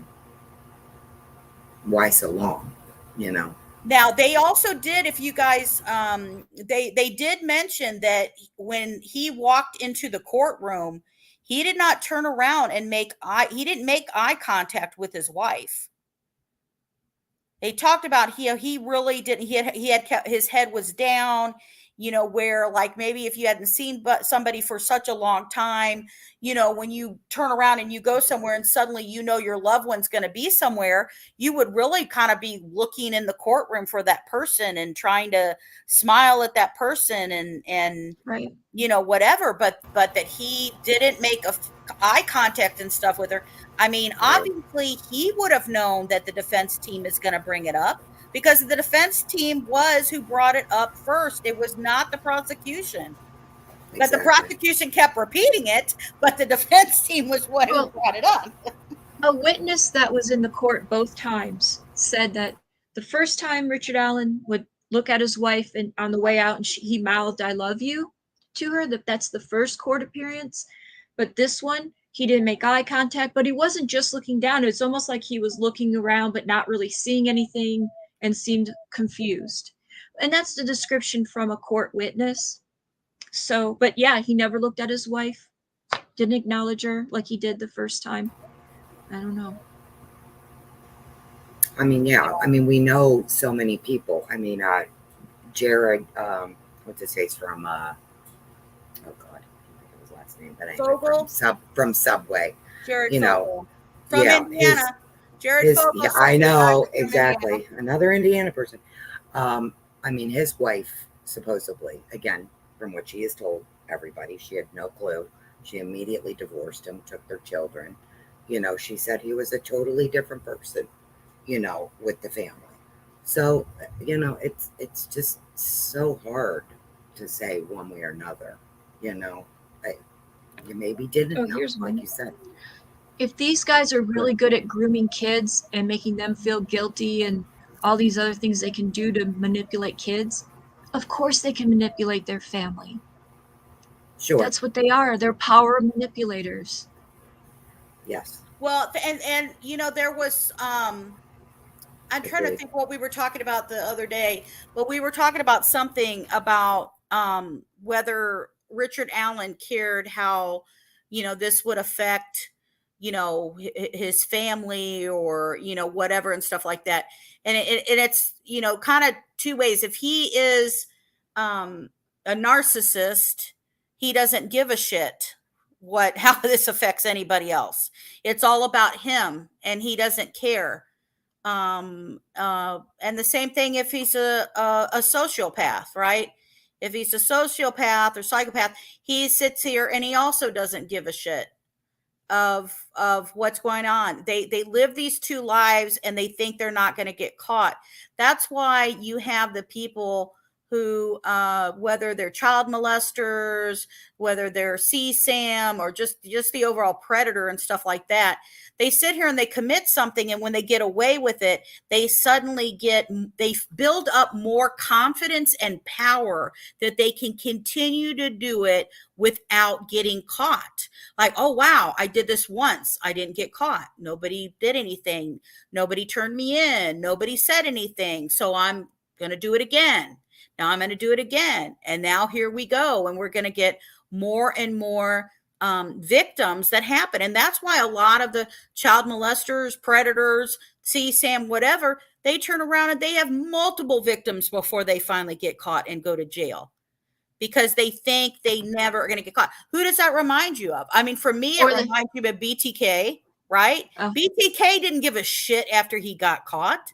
If anybody has watched that man who got interviewed when he was in prison and he's standing there in court and he's just like a matter of fact saying what the hell he did to these poor women, and there is no empathy. There is no, oh, I feel guilty. There is no, I give a shit. It was like he felt he had the right to do what he wanted to do. But he really liked the attention because he pretty much gave himself up, BTK, because he wasn't getting enough attention, and he went and started interacting with LE, right? He started writing him letters, and he's like, you know what? If he essentially asked them if they could trace, if he just sent him I guess it was a floppy disk back then, but he sent them something from using a computer, and they were able to track the computer down to his church. But he wasn't tech savvy enough to realize they could track him down that way. Right. So he gave himself up in a dumb way because he was trying to get attention again. Like that dude, BTK sent the newspaper a list of names that maybe they would want to call him. He literally gave a list of possible names, and they settled on bind, torture, kill. That man, his ego was huge. Yeah. And that's what got him. That's what got him caught. Again, that was another person that French you're saying. 6290. I hope you're having a good dinner. That's Samantha, you're right. They do escalate. Eventually, these guys sit here and repeatedly look at the CSAM that they're doing, and a lot of them continue to build up. I'll tell you what's really scary right now, and the trend that's going on right now. One, CSAM is increasing massively, massively around the world. Unfortunately, the biggest market for CSAM is the United States, right? So you've got these people who keep looking at it. Here's the awful trend. The guys who are getting busted for it are younger and younger. I mean, in their 20s.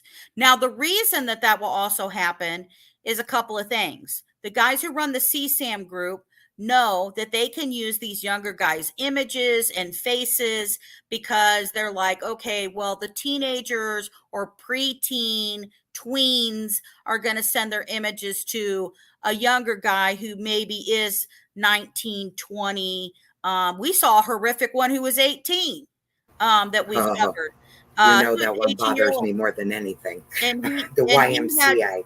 He had dozens and dozens, and he was working at the YMCA with kids. It was horrific. And he was 18 years old. But when they sit here and you've got, so they get these younger guys, the low hanging fruit, the Keegan Kleins, right? That they get to try to reach out, to try to collect the images, to try to do that. That's why they do it. and so these younger guys get busted. But if they don't get busted, what happens to these guys looking at that type of material for so long? They're looking at that more and more and more. They look at the harsh and reality and stuff of it, and then it builds up. Then suddenly you have, sexual assault charges, and you have everything like that. And then you can have where it leads to, if somebody's looking at graphic imagery, right? Like a bondage, like a BTK guy, right? Looking at something like that, then suddenly they want to act on it. They don't want to just keep looking at it. It keeps building up for them. And so, you don't know what the intentions and stuff are for this person when they're going out and they're trying to finally live out what they've looked at and fantasized about with for so long. So, you've got to think about that. And I really, from the wording and everything that everybody used in the court about him saying what he did, then you really have to look at, it sounded to me, in my opinion, when we were first reading all of that it was, somebody turning around and admitting parts of it, but it didn't sound like he was saying, I was actually the one who murdered them. I mean, didn't you guys get that same sense from the way it was read? Even the way he's charged made it sound like he may not have been the one that did it. He was kidnapping and somebody was killed, but it didn't say he did it. He didn't do the killing. Right. It was just that's why they had to do it. They only have to prove kidnapping that led to murder, not that he murdered. You know what's sick? If the intent was not to murder, was to take him away from that area, but they ended up being murdered, and it's being described as bloody and kind of graphic. It's not just they ran and we had to kill them. That sounds pretty extreme. So which one of that group had that kind of rage in them to kill that way? That's kind of scary. Well, the problem is I think that's in my opinion, total speculation. That is where I think we don't have the person. We could possibly not have the person who used the knife. Does Richard Allen bring a gun and a knife to the crime? There's a question. Does Richard Allen bring both a knife and a gun to the crime? And how would he handle the girls? Like, what is he doing? Putting his gun away and bringing out the knife? It's just so many logistics to it that don't fit. It just doesn't fit, just to be all by himself. Well, we've all said all along that we think there's more people involved. And yeah. Yes, I think somebody had the gun. I think we have the correct, in my opinion, I think we have the correct person that's sitting in prison right now that had the gun. And I think there's somebody else out there, and you guys know who I'm talking about. Chat, what do you think, Chat? Who do you think he's by himself? What's the chat think? Do you think he's a lone wolf? Do you think there was a group? Any ideas who might be in the group? What do you think, guys? I think we know. JSD, we know what you think, buddy. Oh, you all know what I think. Where's White Wolf? You guys can get together. I know. Where's my wife? Yeah, I'm ready for my partner over here. Maybe went to get more wine. That's what it is. That's right. Where's the next bottle? Oh, by the way, and I'm saying this out loud for even people on the rewatch.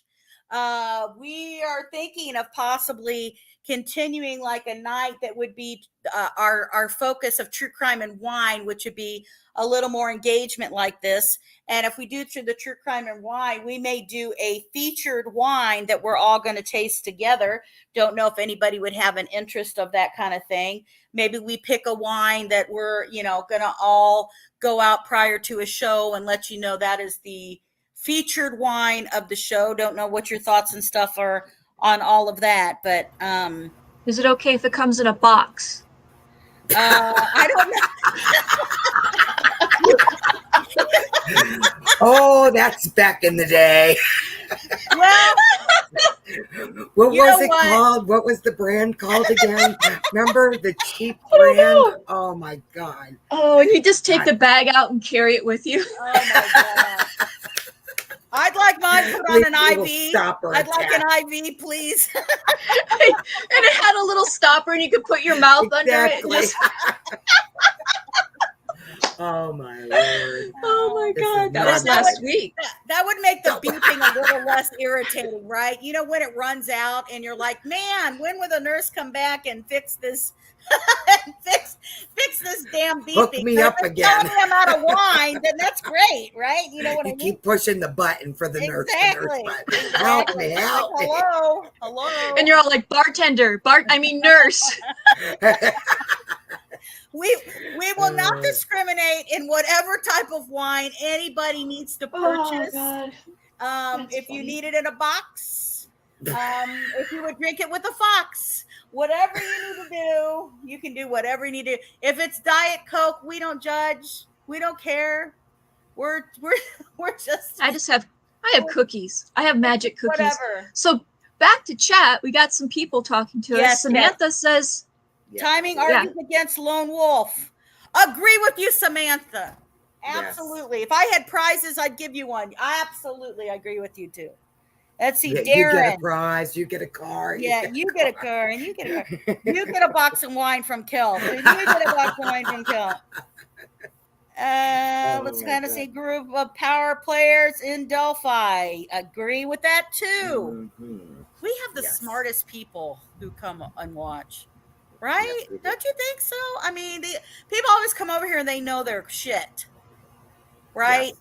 Yes. We appreciate that you guys come over here and you know your shit. I appreciate that about you, all of you. So, but yeah, I think, like most of you know, I believe there's some Anthony Schott / kind of Keegan Kline connection in the setup. I think that Richard Allen is bridge guy. And I think there's potential that that other person was engaged in murdering the girls. I think that person who brings the knife, I'm not saying it's not possible that Richard Allen could have had both. But I think for him by himself to go get the girls with a gun, have the girls go down that hill, have the girls go across the water. Maybe he made them just cross the water to go to a certain point. Maybe the girls tried to start running from him. Who knows? Maybe, that's why we talked about the only way in my mind now that I could possibly think that he could, if he could have done something by himself, I feel like he would have had to incapacitate the girls so that they would have not gone farther, ran away, or screamed. So that's why I think, okay, there's a possibility maybe they were knocked out, unconscious. Miracle made a comment. I'm sorry, JSD, you may want to look at it. RA knew he couldn't get recognized. He worked in a public place and knew the girls. Would see him at CVS one day and remember. You're right. And you know what? Miracle Hearts too. What if they recognized them? What if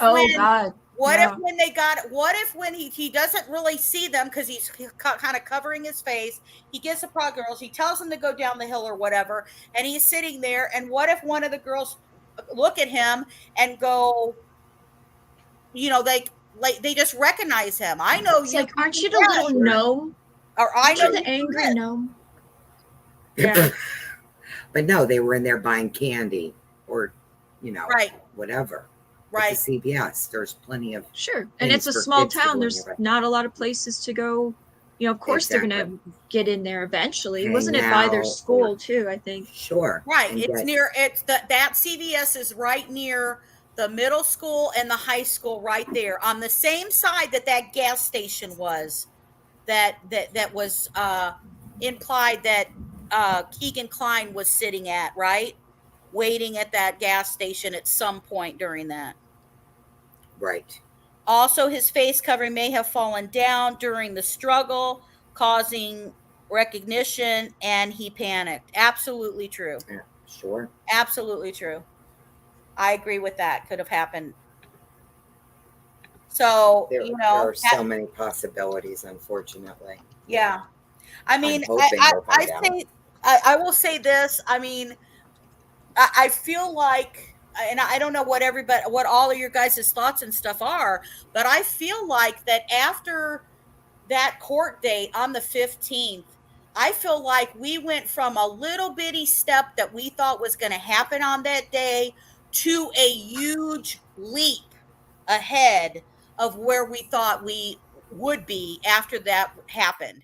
Because to hear that he is admitting to being, and I looked it up to try to include the words like I've seen some reporters use.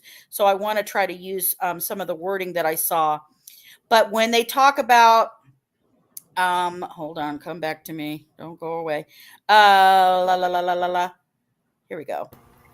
That in court, Richard Allen appears to have made incriminating statements connecting him to the murders of Libby German and Abby Williams. So the prosecutor said he made an admission. And then the defense team, of course, said that the admissions can't be trusted due to Allen's mental state. I argue the fact that I don't think, I don't think his mental state would make you can basically incriminate yourself 5 to 6 times. You may mess up and say something once that you shouldn't have, but Agreed. I know, Samantha, that CVS was so damn close actually made me so angry. Because, and you know why? Because I feel like when you start the case and we look at how many years this case has not been solved and nothing has happened, and you think that the first thing you're going to do is you start a circle from the crime scene and you start going out and going out and going out farther and farther and farther, from where you start of, obviously, right, the people who live around there, the people who are right there. I mean, like right there, right? The Ron Logans, the whatever. And then you keep going farther. It wasn't that much farther to hit Richard Allen, whether you hit his house or where he worked at CVS, my Lord. And it's like, Okay. How did that not even happen? Miracle Hearts just brought up a good point. If these are a small town, chances are the girls would recognize, at least if it was a group, the girls would recognize at least one of them, right?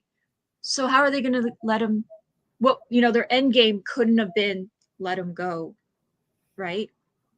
Because they would have been recognized. Oh gosh, that's sad. Samantha, I did too. Yeah. Samantha, I did too. Yeah. It made me so. It made me so frustrated. Honestly, I think our first words when we got together were the same as my first words when I was by myself, and that was, "You've got to be kidding me." Oh, I put an F word in there. I thought you would have said, "Are you killing me?" No. You can go ahead. You're the butt. Remember? Well, how about here? Here's the "Are you fucking kidding me?" That he talked. Shut up. No. Oh boy, the lines are flowing. Okay. One side, other side. I'm gonna have another cookie. Do you know what's really frustrating is he actually turned himself in the beginning. He didn't turn himself in. He had to go give it up because he was seen. That's right. The only reason he said anything. If those girls, in my opinion, the only reason he ever said shit was, "Oh my God, those 3 girls saw me when I'm walking in there. They saw what I was wearing." And maybe because like Samantha and stuff is saying, lots of people could recognize him, right? We all know that possibly, of course you could. He's a freaking pharmacist tech. Who doesn't run He's in a gnome. Buy a 2-liter, a candy bar, and who knows what else, right? I don't know what else, right? Condoms. I don't know what else you're buying. Whatever you need. Yeah, he's distinctive, dude. He's the size of the girls. He's distinctive. When I was 13, if I was the same height as a grown man, I'd be like, what? So you remember him, right? Right. But then how does nobody turn his ass in? Right? I mean, come on.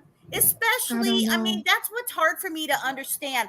I would hope that if your husband would be, and I'm saying this in general, not anybody in particular, if your husband is walking across a bridge or walking down the street and the only footage they have of somebody is in there, and this guy is wearing the same shit your husband wears to work, right? Or is going to the same street or park or bridge that they commonly have gone to, why would you, how could you not notice that maybe that's him? I guess because, are you in, is it denial, guys? Is that what Well, it is? Is it like I'm denial, not but sure. it can't be him, so you don't turn him in? I'm not sure if we have to confirm this, but I've heard that he even said to people, or somebody was joking around with him and that came back that, hey, they've already looked at me, kind of thing. And that kind of put it to rest, where he already said, like, hey, they already looked at me. They knew about me. And they, right? Like, he could have easily told his wife. He spoke to someone. That's right. And also, how would that be though? Would it, that I don't know about that. I'd love to hear where that came from, because I'll figure it out. I say that is, if that person said that, then why wouldn't that person go, wait a minute, he kind of looks like the guy who walks across the bridge too? If he came up and willingly said, oh yeah, they looked into me, whatever. I think, in my opinion, the only reason at all that he contacted that DNR officer is because he knew he was seen. And that also tells you he's determined in what he did. He was determined in what he went there for, because he walked past, think about people who saw him. He walked past those other 3 girls, wearing he wasn't wearing a disguise. He's wearing shit he wore to work, guys. And yet he still goes across that bridge. He still sits there and meets at the end of the bridge with that girls. He still sits there and goes down the hill. Now, in my mind, I'm going to say, because of my theories, I don't think that he thought that I don't think he was going there to literally kill the girls. I don't think that was the plan in his mind. Now, the other person or people with him could have been what that plan was, or that could have been what it escalated to. Let me put it that way, that suddenly it escalated because, when they said, and this really bothered me. Do you guys remember in the probable cause affidavit for Ron Logan, when the FBI person out of Chicago, and she made a comment that said that the girls didn't struggle? Remember that? They didn't fight. They didn't struggle. And so when I saw that, I was like, what? How could that not, right? How could that not have been a fight? Well, then that makes me think of the possibility of when I heard a thing to think about, which was if they were knocked unconscious. If you were suddenly told to go across let's say they went across the water, ran across the water, whatever, however they got to the other side, and they're in there, and suddenly they're hit in the head, and knocked unconscious. If they were knocked unconscious, then that's why they wouldn't be fighting, because they were unconscious already before something happened to them. So that, and so I just share that with you, because that's just a total speculation, in my opinion, possibility. But it did make me think of, okay, I guess then I could possibly believe more than likely that maybe there wasn't signs of a fight, only because maybe they were knocked unconscious before they were trying to attack them. Strong possibility. Darren and Samantha both made a comment. Yeah. The conservation officer, the report tip being last misfiled, all stinks. Need to take a look into conservation officer. Darren, we have looked into the conservation officer. And you know what? We had some stuff we found, and you know what? Because we can't 100% go through it, we did find some interesting crap, though. I'm just gonna say there was some weird things that we found. I was waiting to see if you would admit to him that we did it. That's why I was all like, yeah, somebody has looked into it. No, We would Yeah. never do that. There's some weird stuff. Yeah. Yeah, there is some weird I you know what, and I'm not I it is so there is such a weird, strange connection thing, and we don't have a second source to confirm it. So I don't want to throw that out there. But we did do some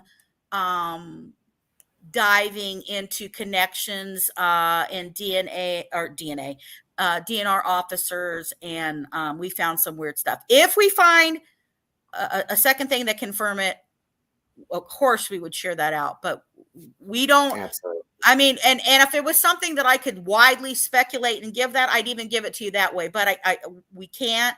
And I don't ever want to be responsible of passing out a rumor that I just don't have any evidence to back up, and I can't show you the resource. So because of that reason, I won't. But you're right. The connection between that, because the other connection is if he's lived there his whole life, and this DNR officer has worked there for such a long time, how do you not know that they are not good friends and know each other well? You know, why wasn't it taken further from that? But Samantha, actually, you could spit from CVS and have it land in the parking lot of the Dairy Queen, and KG were, yeah. Yep. You're right. You are right. See, Samantha, I wish I could get DNA sample from that spit. That would be wonderful. Yeah, no kidding. No kidding. Darren, the conservation officer, the report, we did that. How could a wife not know that your husband was into child images? It's only human to talk to yourself into not suspecting your husband. You know, Samantha, I agree with you, but I will tell you on some of that CSAM stuff, the wives just don't know. I mean, it's like a secret thing of, for them, it's just like, oh, I'm kind of looking at, and I'm using air quotes, regular pornography, right? Legal pornography. Maybe I should word it that way. And they just sit here, and then suddenly they're more into those images and stuff like that. And the guys who do that, again, they're living totally double lives. And so they're looking at these images, and they can use the dark web to get it. They all end up finding each other. A lot of these CSAM guys who get arrested, the ones who have a large quantity of it, a lot of these guys are connected. Again, they may not know, hey, it's Joe Blow down the street on this block, but they do end up connecting because they have to share images and stuff. That's the only way they get it. And the worst of the images you have, the higher rank you build up in there. So it's really a sick thing. It really is. Yes, it is. Let's see. They wouldn't fight if they're drugged. That's true, Samantha. I want to know more. My hunch. Oh, God. Thank you, Darren. Darren respects my position completely. Darren's going to get us in trouble. I know, Darren. Darren, Yeah. I'm just a little YouTuber. I want to be sued. Put a big thing We're like nobodies. Right. How are we going to afford our boxes of wine if we get sued? Yeah. I'll come see you guys. It's your channel, JSD. We're just living in it. So Yeah, right? this is all on you, baby. You know what? You know what? We hide behind. And this, I know this is hard. You know how those creators have that buy me a coffee? What a bunch of bullshit. I'm like, buy me a bottle of wine. There it is. Buy me a wine. Buy me a case of beer. Whatever. It's just That's funny. it's like, come on now. Or, maybe you do it I like my coffee. What about, or I don't know, maybe it's just like food in general, right? buy me a combo meal from McDonald's, right? Buy me a Happy Meal, whatever. I was so mad when they had those adult Happy Meals and like they sold out of them so quickly that like nobody got any. Right? It was horrible.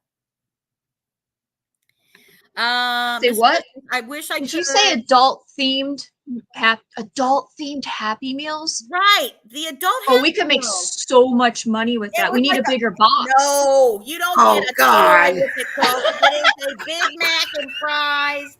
And it was some kind of like funky toy that had like, what was it, like 4 eyeballs or 6 eyeballs? It's made by some fancy, I don't know, company that had a. So everybody knows who I'm talking about.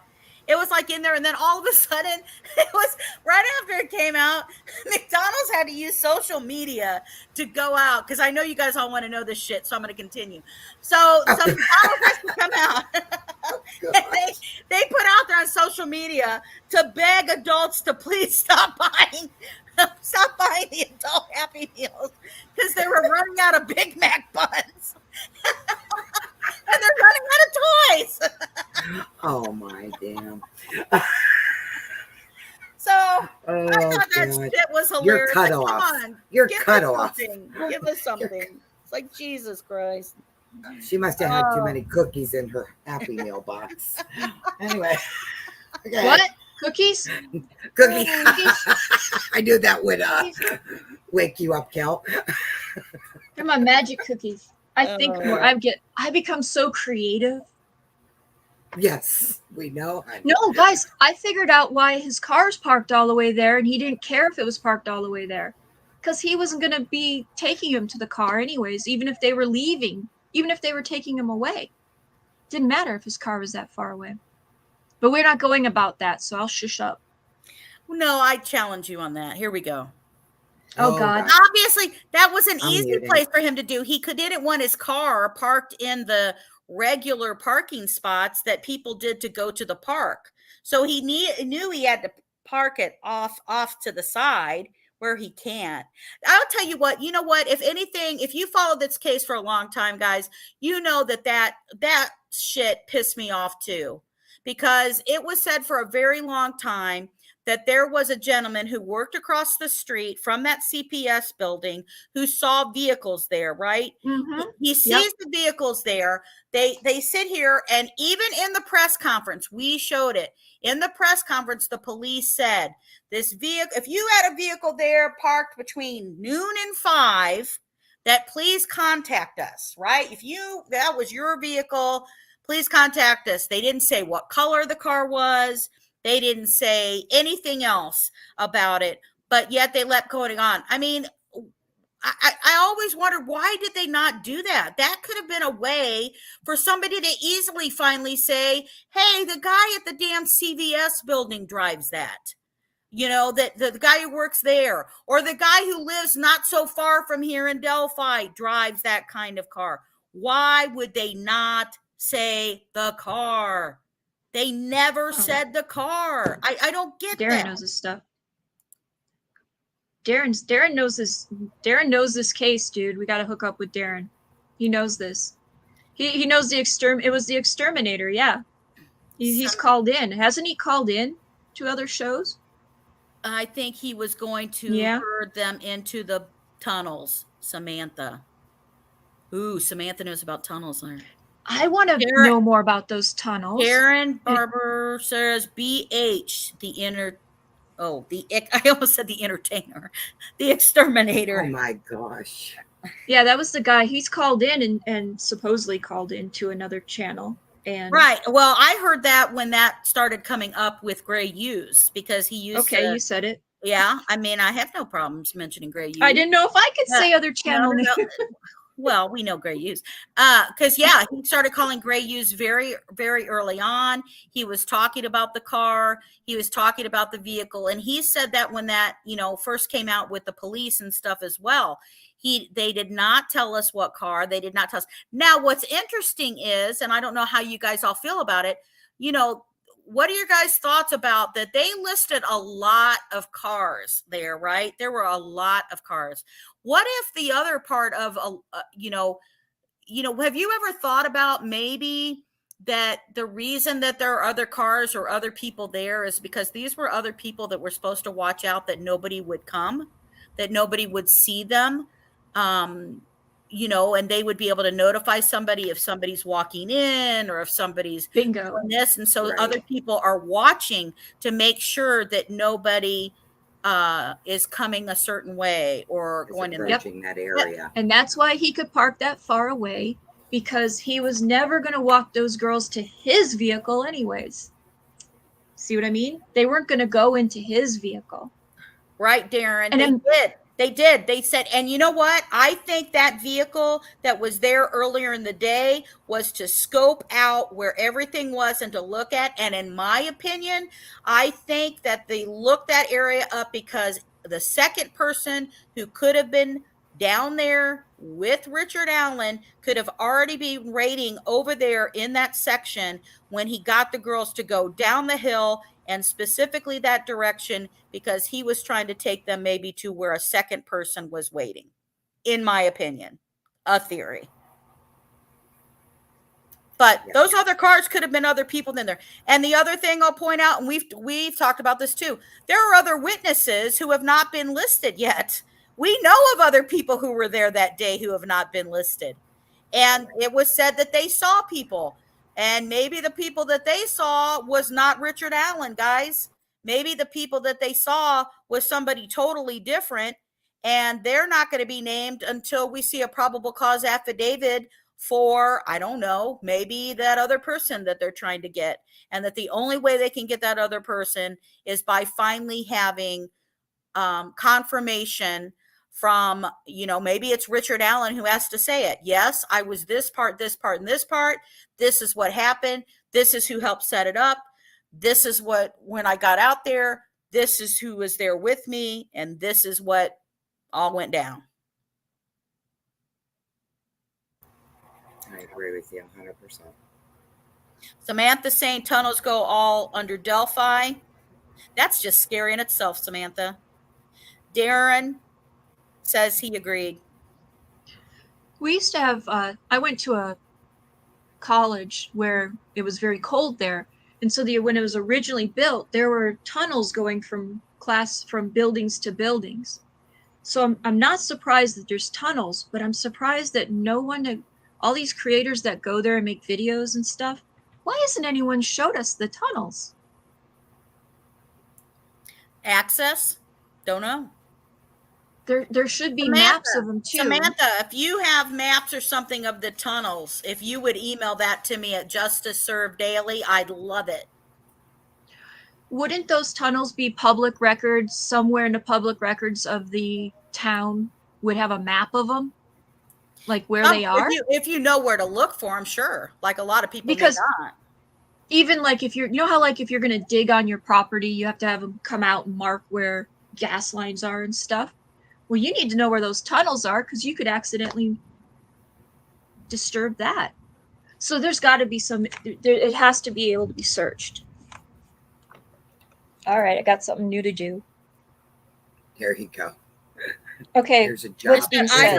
I heard someone say they closed off all the tunnels. They don't exist anymore. But I doubt that all of them are gone. Absolutely. You know what? There are major cities. There's a show for that. It's called like something Underworld. Has anybody watched that before?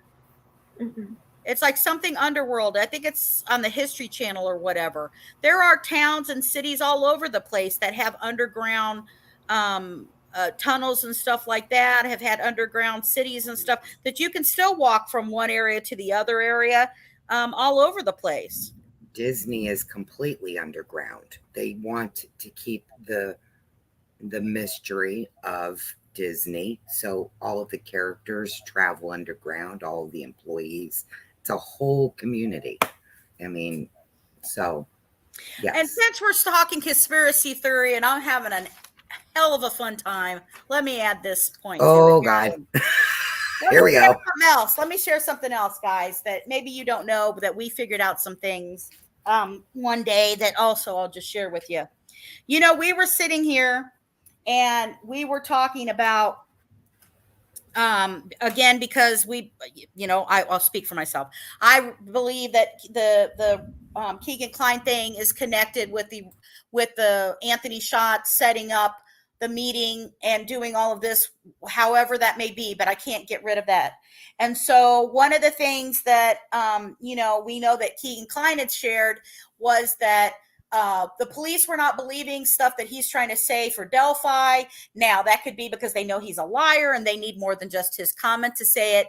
And the other thing is we had a very hard time to let go that a 5-week search of the Wabash River didn't have anything to do with him. And then we realized it did, right? We heard that it did. It was confirmed that it was, but they go and they look in the water. We don't know for what, right? There's a lot of things we can say what we thought it was. And then we turn around and we go look at something that was very interesting. And I know that if you're there, you may know this already, but if you're not from Delphi, you may not. So we go looking into a gentleman who was a candidate. Help remind me here. Was a candidate for mayor, wasn't he? I think he was mayor, if I'm not mistaken. He was a candidate for mayor for Delphi. And they sat here, and just prior, wasn't it like two weeks prior or something like that? I'm trying to remember the timing. I don't want to say the wrong time, so don't quote me on that. But we go in and we look and we find that there's this big story about this mayor and some of his people in his campaign, not a huge group that was with his campaign, but they turn around and they go and they are cleaning up the Wabash River. And this was, I think, 2 years after the murder, wasn't it? Because it was something 2 years, because I just remember thinking 2 years. What did they find in the river? I think it was 2019. I'm looking. Yeah, I know we put it in our thing, our research stuff.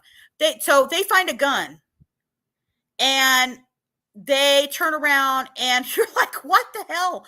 It's like, so they went in, they're cleaning the river, they find a gun, they turn it in. It's very unusual for them to find this or whatever. So as we go into this and look more into that the river been clean and this happening, what else do we end up finding out and hearing? We end up finding out that there has been a Wabash River cleanup every year. Yeah, Miles year. Hewitt for mayor of Peru. Right, there you go. Trash the Wabash was a huge success. Right. So, go ahead. So they have a thing where they clean the Wabash River. So I'm going to say this out loud because I know that some of you here, are maybe actually out in that particular area. And not that, we haven't tried to find out a little bit more because we have a few documents and stuff from it. But I just find that interesting that they went and spent 5 whole weeks doing that search with also the knowledge that Wabash River does have where volunteers go and they go into the Wabash River and they're cleaning it up and they're picking it up. The other reason I find that unique is because the Wabash River, when they went to search it, although it started raining while they were literally there to go search it, it had been kind of some drought weather. We had not had rain in a very long time in Indiana. So the water was pretty low, lower than usual. And you can easily go as the water goes down farther, you can see the banks and stuff in there. It would be very easily, honestly, for anybody to walk over there and pretend you're fishing and grab something out of the water if you needed to. Now, remember, this is 5 years later that they go search the damn water in that area. Also, go ahead. If the water level was higher when someone threw something off the bridge, it could have landed in the water, except now it's the water levels going down, so it could have been exposed during cleanup. So it is possible that gun that was found could have been linked somehow, because they thought they threw it in the water, but then water level goes down and now its landing place is on the bank. You see what I mean? Like, that gun really could have been used for something, because it was, even if it was only found on a bank. Okay. Well, that we didn't even get there yet, though, as far as them finding it and never even, Right, Samantha, Samantha, the gun that they found, was because it was on the riverbank. But that's the other thing. So let's say you're going to go clean the riverbank and the water drops, right? If the water drops because it's not getting rain and there's people cleaning up the banks of the water, well, you're going to go farther down to grab something on the bank if it's more revealed to you than maybe at other times. So who knows what supposedly Keegan Kline could have been saying was in the water right there in the Wabash, right? But they could have had where somebody could have seen anything and they just don't know any better, right? Over 5 years, if people are going, especially right near that bridge, right? Of course you would go and clean up near the bridges because people throw trash and shit over the side of out of the car over the side of the bridge all the time. So how do we not know that anybody could have picked up something, from the bridge itself? I'm sorry, not from the bridge, but from the banks itself, because they could have seen something, one of the years in the 5 years that the water was down so low, which it was down very low in 2022 when they went to go look at it. And I just think like whatever he's telling him possibly could not be confirmed because they just can't arrest anybody just on Keegan Kline's word. But it is interesting though, like Kelt said though, as far as this whole cleanup thing and them finding that gun, in 2019 and, just, I don't know. I don't know. Okay, so is somebody having a storm? They might have said that I'm getting a storm. Yes. Oh, nice! You can hear it. Wow. GSD, when you're ready for a new question, Darren has a really That's good where I'm question going right now. The JS. Oh, okay. How do you feel about the FBI? Oh, don't get me started, Darren. I'm compromising the Marathon gas station surveillance footage. Could have been a big link in the case. Didn't Keegan Kline Google that location then on February 13th? Darren, if Paige was up here, she would say you're bloody brilliant, right? You're bloody brilliant. Yes, Keegan Kline did Google the gas station in Delphi. Now, I argue the fact that, isn't that interesting? Why would he specifically Google that gas station, right? He's looking for a location. Why is he being there? Is that because somebody told him to meet there? If he was driving somebody there or meeting somebody there with somebody else with him too, he wouldn't have to Google that gas station. So somebody tells him to be there at that particular gas station, so he Googles it before he goes. Is Keegan Kline gonna be there because Richard Allen, a 50-year-old something guy, right? I guess he was in his late 40s then, is gonna be asking him to meet him there for a setup? I don't know. Why would he have to be there? I don't think Keegan Kline would risk himself getting in trouble for Richard Allen, in my opinion, unless there's some kind of paid aspect of it, although that I feel like Keegan Kline would do that for somebody else that told him to do it. And as far as the FBI thing, compromising that video and surveillance, I mean, here's the thing, you guys, if you've been here, you know that we have shared with you guys that our Indianapolis FBI had the issues and connections with the Olympics, the girls' Olympics team that turned in the doctor who was molesting them. Oh my God, his name is escaping me right now. Nasser. And Nasser had reported to the Indianapolis FBI office that multiple girls reported to them that they were being molested, taped, all this kind of stuff and things going on. They ignored that going on. One of the FBI officers himself had got fired from that. his boss in the Indianapolis FBI interviewed with a job for the Girls Olympics company, also didn't get the job. And then before he can be held accountable for what happened with that, he retired.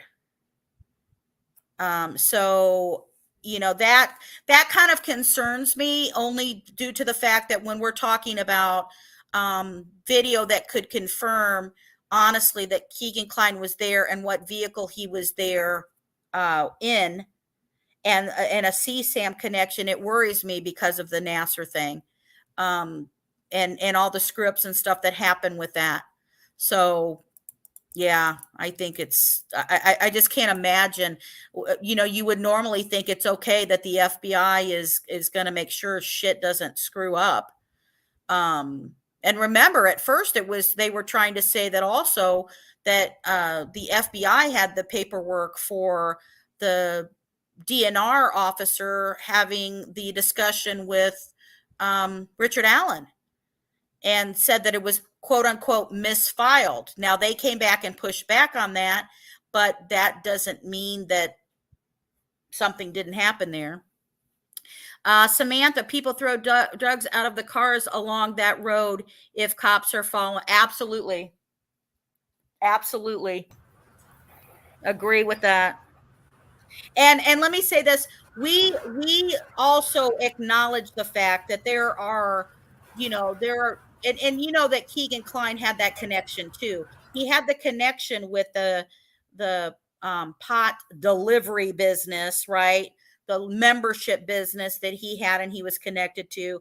He had the friend who was dealing drugs with his own father. That network was all broken up, and it was all dads and sons when they got busted with that whole group of people who were dealing drugs back then, way back then. That happened when Keegan Kline first got interviewed and called in 2017 when he got called in. But yet, you know, here he doesn't go to jail till 2020. We don't know about it till 2021. And they don't warn kids about this whole Anthony Shots thing or anything like that till December of 2021. So. Hey, and don't forget he was a photographer too. Oh, Miss she said, I'll give you a sub. That would be awesome. Oh, wait a minute. He wasn't just a photographer. He was a rap god. He has his own, yes. Yes. He has his own page on, what was that? He's a little bit of everything. He's a dabbler. He was a jack of all trades. He's a dabbler. He dabbles around. I never knew you could write your own Wikipedia. Oh yeah, that's where it was. Yeah. How awesome is that? If you guys haven't read Keegan Kline's own developed Wikipedia, if you want to laugh, grab your box of second wine and go look that damn shit up when you're done here. Grab your box of second wine. Get your box of second wine here. Oh my God. Great point on the FBI NASA JST. Right, Darren. It's a bunch of shit. That's what that is. Let's see here. Darren has a good question. Darren is a good dude. The Ebash River in Peru. Oh my God. I don't know if that was supposed to be a spelling error on purpose, but either way, it's funny. It was still funny. And you know what? And let me say, if you're a Hoosier and you're watching this, you know, we love, you know, everybody, we love true crime. There's a lot of true crime people out of the Hoosier state. But can I say, it's actually horrible because we are not serving as a good chamber of commerce for people to come and live in Indiana whatsoever. Because they're like, man, your guys' state is really screwed up. So. Yeah. Actually, Samantha just said about AK's house was so close to the bank where the gun was found. Yeah, dredging right there. And yes, the house is right in front fire of that pit. river. It just The supposed fire pit search. Yeah. But I don't know if that's been confirmed. Well, we know that they looked at that by the neighbor for Richard Allen. I don't know that it's necessarily completely confirmed. I don't know as far as if it ever did really happen at the Tony Klein's parents' house, right, in Peru. But it's interesting, though, I think that both houses were talked about to be looked at a fire pit. Right. Yeah, I think, correct me if I'm wrong, Samantha, maybe I misunderstood what you're saying, but I think she's talking about the gun that we were talking about, when they found in the cleanup, Right. is what I think she was talking about. But yes, what you guys were saying also. I mean, I really am. I feel a little more hopeful. I don't know about everybody else. I feel a little more hopeful, though, that if that Richard Allen would be actually admitting to involvement into the murders of the girls, because they still have to protect him. We got to protect him from himself and self-harm.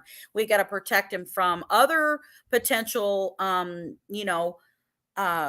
other prisoners and stuff like that from doing something to him. Because my God, if we lose him before we get the full cooperation, whether he finally tells everything or they make the deal and stuff for him to do so, and something happens to him, where would we be?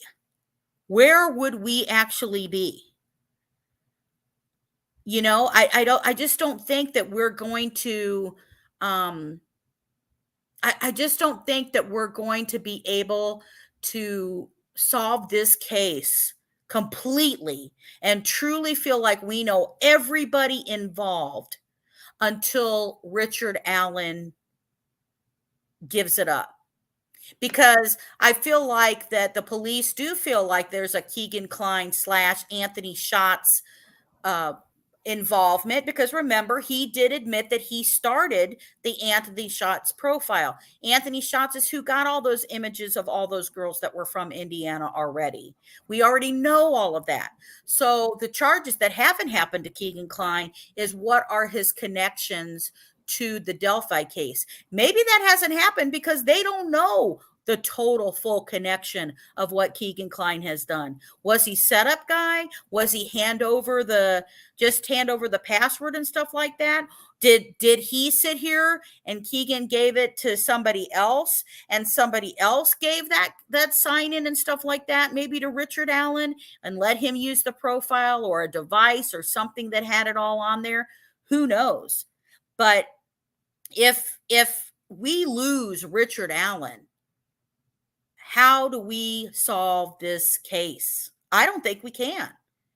Anybody think differently to that? I mean, I don't think we can answer. They got to keep them safe. Nope.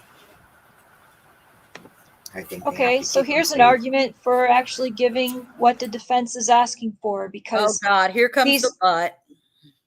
Because these months of let's just call it tough love, the months of doing this, treating him this way, and watching him decay to a point where even we're looking at him going like, oh God, is he going to make it?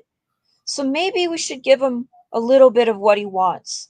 Let him move to the different jail. Let him see his lawyers in a better way. Because being rough on him isn't working. He's not giving people up this way. But you got to think, they're not, supposedly it's not happening because of punishment. If you remember the last time they discussed this, the prosecutor was not saying not to move him. It was the prosecutor isn't fighting for him not to be moved. It's the jails that are arguing about him being moved. It's not the prosecutor. Now, the jails and the prisons and stuff are going to do whatever the judge says to do. So that's why we, in this case, that they were still talking about, with Lesenby there, right? With Levitt there, with all of them sitting here talking. And, that's why they had Lesenby. Lesenby, okay, you were the first one who said, get him out of here. If Lesenby is telling people, I can't keep somebody safe in my jail from possibly getting, let's say it, the worst case scenario, murdered, right? I can't protect him, and we don't have enough staff to do it, and we only have 30 some cells.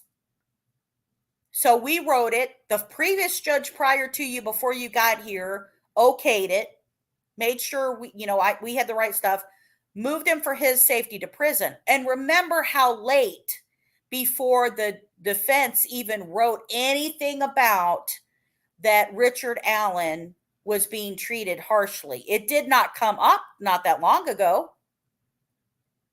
And he'd been in since October. So it's not the prosecution keeping him in there. And they're not citing it like, it's not as, in my opinion, I don't think it's being looked, they don't think it is being punishment. It's the judge judging whether he's going to force a jail to take him. Mama Bear, you were a dispatch. You answer that. What are your thoughts on that? Well, like I said at the beginning of the show, I mean, it's hard because he's such, I won't use the word again, Kel, okay? He's just such a high profile, prisoner. It's just so, it's so scary for everyone involved. I mean, I really don't think people understand, but, it's a high undertaking and a very scary undertaking. So, but again, like you said, it's not the prosecution, and they have to, the judge is going to be the one to make the ultimate decision, and they're going to have to follow it. But, so what do you guys think you're going to do? Do you think the judge is going to let him move or stay? Gosh, I've thought about that many times. Chat, what do you think? Is the judge going to move him? It depends. I mean, I guess the thing to look at is if the judge isn't moving him,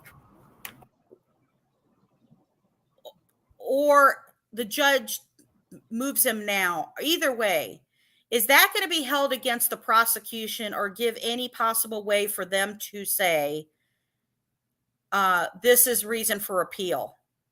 Like, this is a reason to throw out his 5 to 6 confessions that he said he was involved with the murders. Okay, but be devil's advocate on that. Go the opposite direction. So that's my job. What if? Yeah, right. No, you can be a butt if you want to help. Yeah, right. But no, I mean, opposite. Say they do move him, right? The judge, allows the move, and something happens to him, and it was the defense that has been pushing for this move to be closer to their client, hypothetically, of course, and something happens to him. Again, who's responsible there? Well, I mean, that's the ultimate thing. That's the ultimate thing. And honestly, if he's hiding a secret of other people engagement and involved, I mean, shit, how do you not know that somebody wouldn't try to take him out? Especially if it's a group. What if it is, a CSAM ring that there's higher up people who don't want to be discovered? Right. And we've talked about that on how many shows? All right. So let's research how is it coped with? How do jails cope with someone who has not been convicted yet, but is a high profile prisoner? And how is that dealt with? Because this isn't their first rodeo. It is. It's not. That's what they're pointing out. Just for these guys, but Westfield overall, hasn't had that. Westfield hasn't had that. I don't know that we've had a case of somebody this high a profile in Indiana that was moved, instead of being kept in a jail, was moved to a prison. You have limited prison stuff in there. So for Westfield, but let's see. Talked about the Keegan Klein.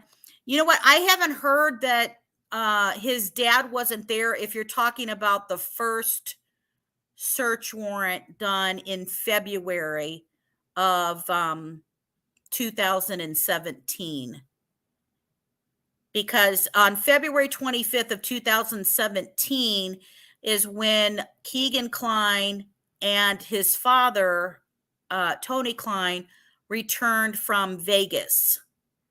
And when they finally returned back to the house, that is when they came in and served a warrant in there about somebody with a profile trying to solicit nudes on Snapchat and Instagram. That's when they asked Tony Klein if he had this Comcast account, which he confirmed, whether it was a secured line from this particular IP address, which he confirmed. Then they asked him, do you have Snapchat and Instagram? Tony Klein goes, nope, I don't. He goes, but my son does. And so the attention of the officers at that time went over to Keegan Klein. They asked him to grab all of his devices, left with the police to be questioned, which is basically at the point of why Tony was not looked at into being involved with the CSAM at that time.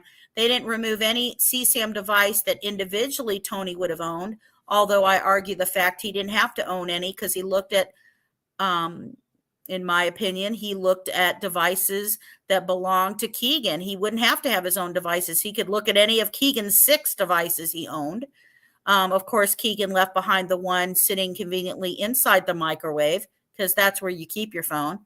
And then they only busted Keegan Klein. Oh, God. So, yeah,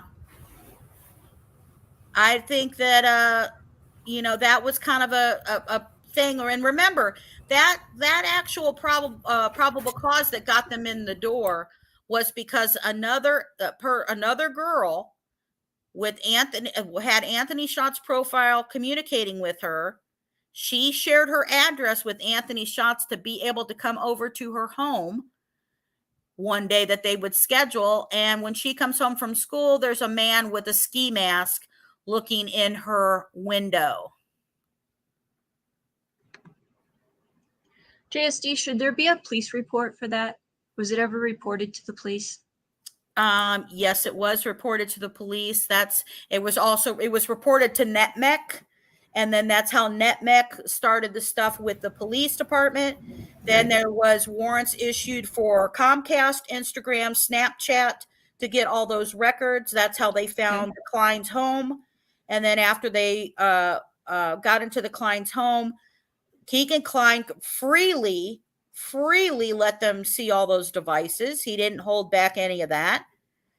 And, that's why I'm really surprised. I feel like that, they said that Keegan Klein's going to go ahead and plead guilty, but I don't think that confirms that he's not going to be open to say, hey, I'll admit guilt to this, and this charge, but I'm not going to admit guilt to this and this charge. The reason I think so is because he, as he said, when he interviewed with the Murder Sheet podcast, and if you haven't listened to any of theirs, I really encourage you to do so. There's some really, really good information there. But when Keegan Klein talked to them, he shared that he was like, I didn't do this on, Skype conversation. That was on, my dad's Tony Klein account. And I think that's what kind of pissed him off was, dad's not sending me money anymore. And I don't want to sit here and plead guilty to charges that it was my dad talking to somebody or looking at something, which is what he implied during that interview. You know what, Samantha? It's not. Normally that's the defense team's point. You do not put somebody in prison before they're found guilty. But the only reason that right now that is happening and they have kept it in that is because they said he is a high profile case. They were going to put him in the Carroll County Jail. Lesenby said, I don't have the staff or the room or whatever to keep him. Because remember, if he's on suicide watch, he has to have his own area, his own room. He has to be watched 24/7. Right. They're going to probably keep him on videotape at all times to make sure nothing's happening to him. you know, and all that kind of stuff. So it is not the normal. And that's what the defense team is trying to argue, that you are treating him like a prisoner of war, as their dramatic statement, because you are making him be in full prison before he's actually convicted.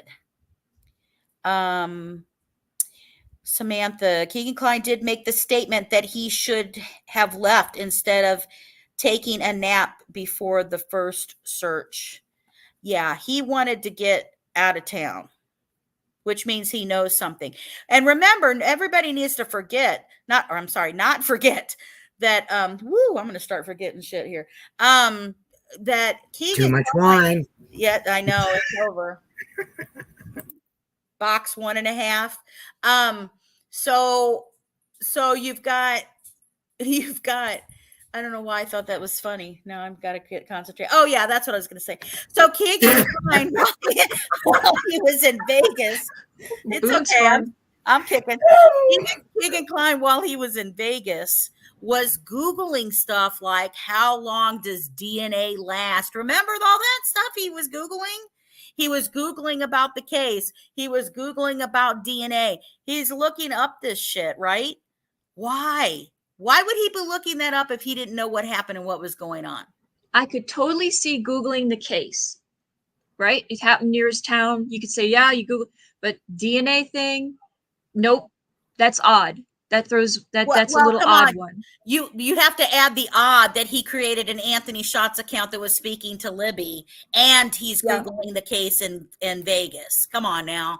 Mm-hmm. Right. And there's some coincidences in life, but that's too many. And guys, he was also looking for pictures of the dead children from the school shooting. Sandy Hook. Yep. He was in the same time frame. He's looking for dead pictures of children. So it's definitely worth looking into, right? It's another one of those what's going on with him kind of things.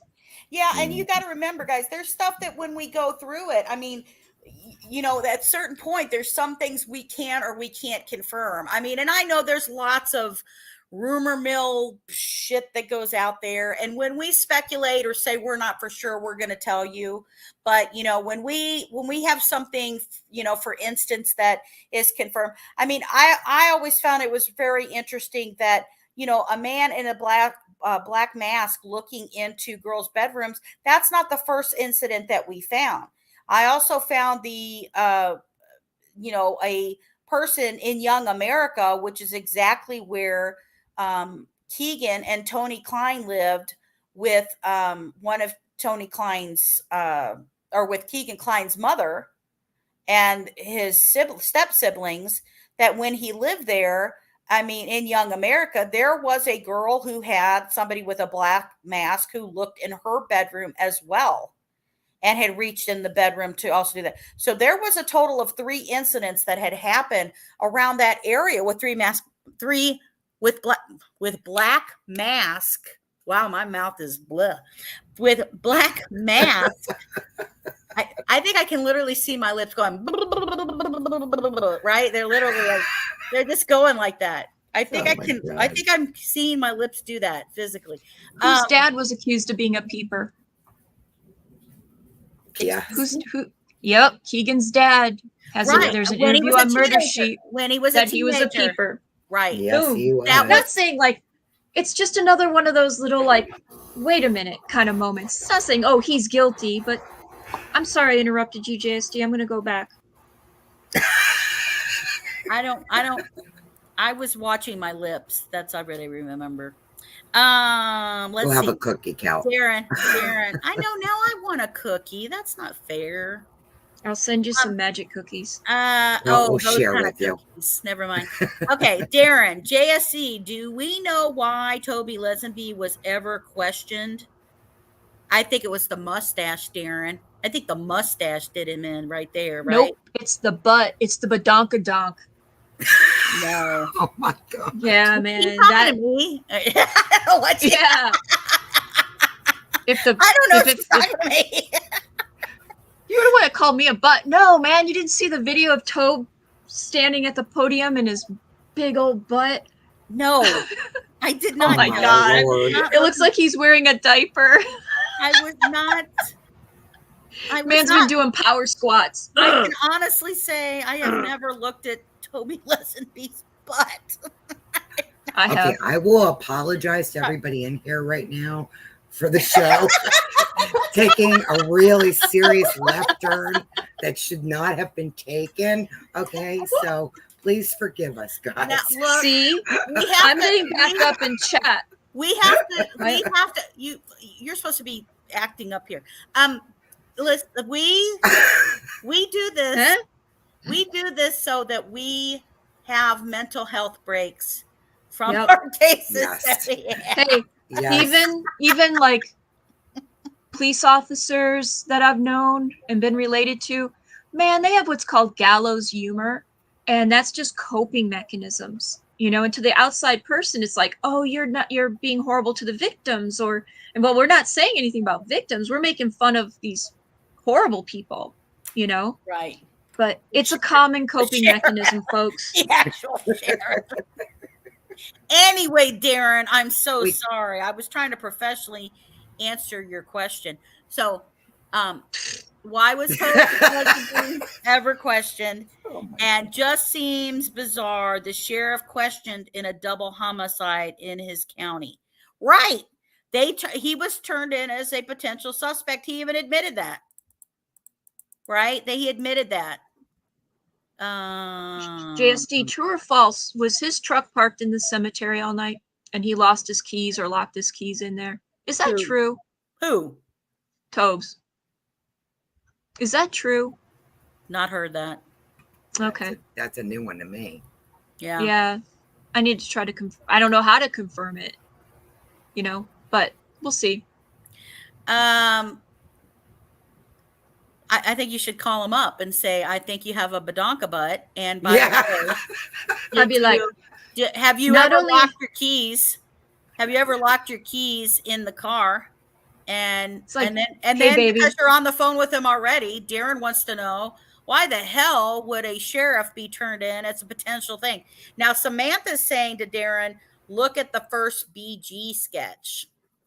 There you go. I mean, Samantha and Darren, couldn't that person be almost any Hoosier, right? Yeah. I mean, that's generic. Yeah. Those sketches sucked ass. Okay. They were the most unhelpful sketches I've ever seen in my life. I'm sorry. They just were. When you sit here and you like, they Tell us what you really feel. Everybody, I am. Everybody, I mean, because here what's frustrating. Everybody was so serious and really looking into, okay, this is the guy, this is the guy, this is the guy. You know, like it's being passed out all over the place. You know, here's what it was. This is who we think it is. This is what's going on. Then you wait that long, and then suddenly the sketch is changed, and then everybody in the world is like, okay, those look like two freaking different people.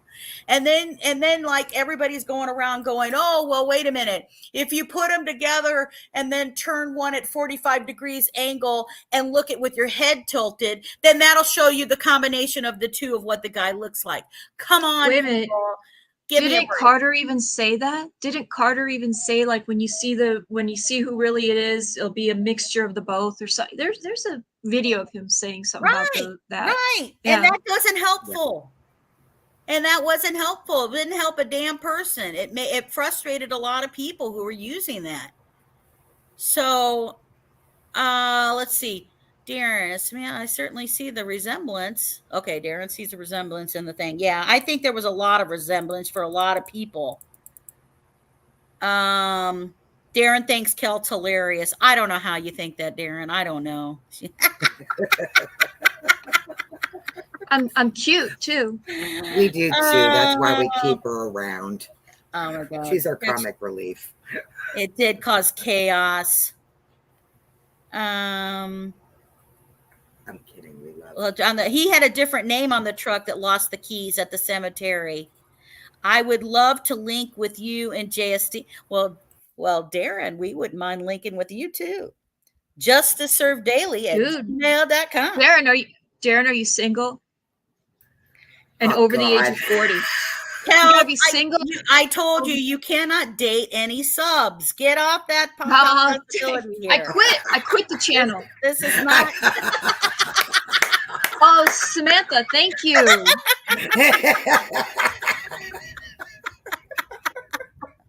Son of a bitch. Oh my Lord. Oh my God, this is hilarious. Well, I'll be looking for a new channel helper, obviously. Cal, you wouldn't leave us. Oh my God. So Obviously she would if no, we've been stuck together for how long now? She ain't going anywhere. She talks a good game. Oh my Lord, that's so funny. Cal, you there? Cal, hello? I love how easily we were dumped though, Mama Bear. I was answering. I know, Actually, right? I'll just do it verbally. That I was telling Samantha, thank you for correcting that it's Pat Brown's truck, because I don't ever want to sound like that You don't I know what am you're talking creating that I'm yeah, ha ha. Dude. Damn, guys, do you see what they do to me? God. Does anyone else need a mod? Because I quit. Anyway, Samantha, I wanted to apologize. I don't want it to sound like, that I'm kicking out misinformation, because that's how it starts. Like if I'm like, hey, wait, I don't want it to sound that way. So I'm really glad Samantha was in here to say who was the real person. Right. Had their truck there. Darren confirms Pat Brown was the name that he had as that. So. Oh, right. Yes. Good. So it's still like that's interesting. Yep. What's Pat Brown look like? Oh God. Well, does he look? Everyone looks like the sketch, so. Right. Yeah, sure. That's what you were talking about, Cal. Oh, Darren said he's single. Where'd and I he's miss ready to that? mingle. I didn't see that. Woo-hoo! I missed it. Oh my God.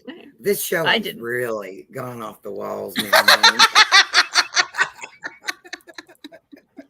See, I don't know if I'm going to mispronounce your name. Myosotis? Is it an O-T? Like sotis? Myosotis.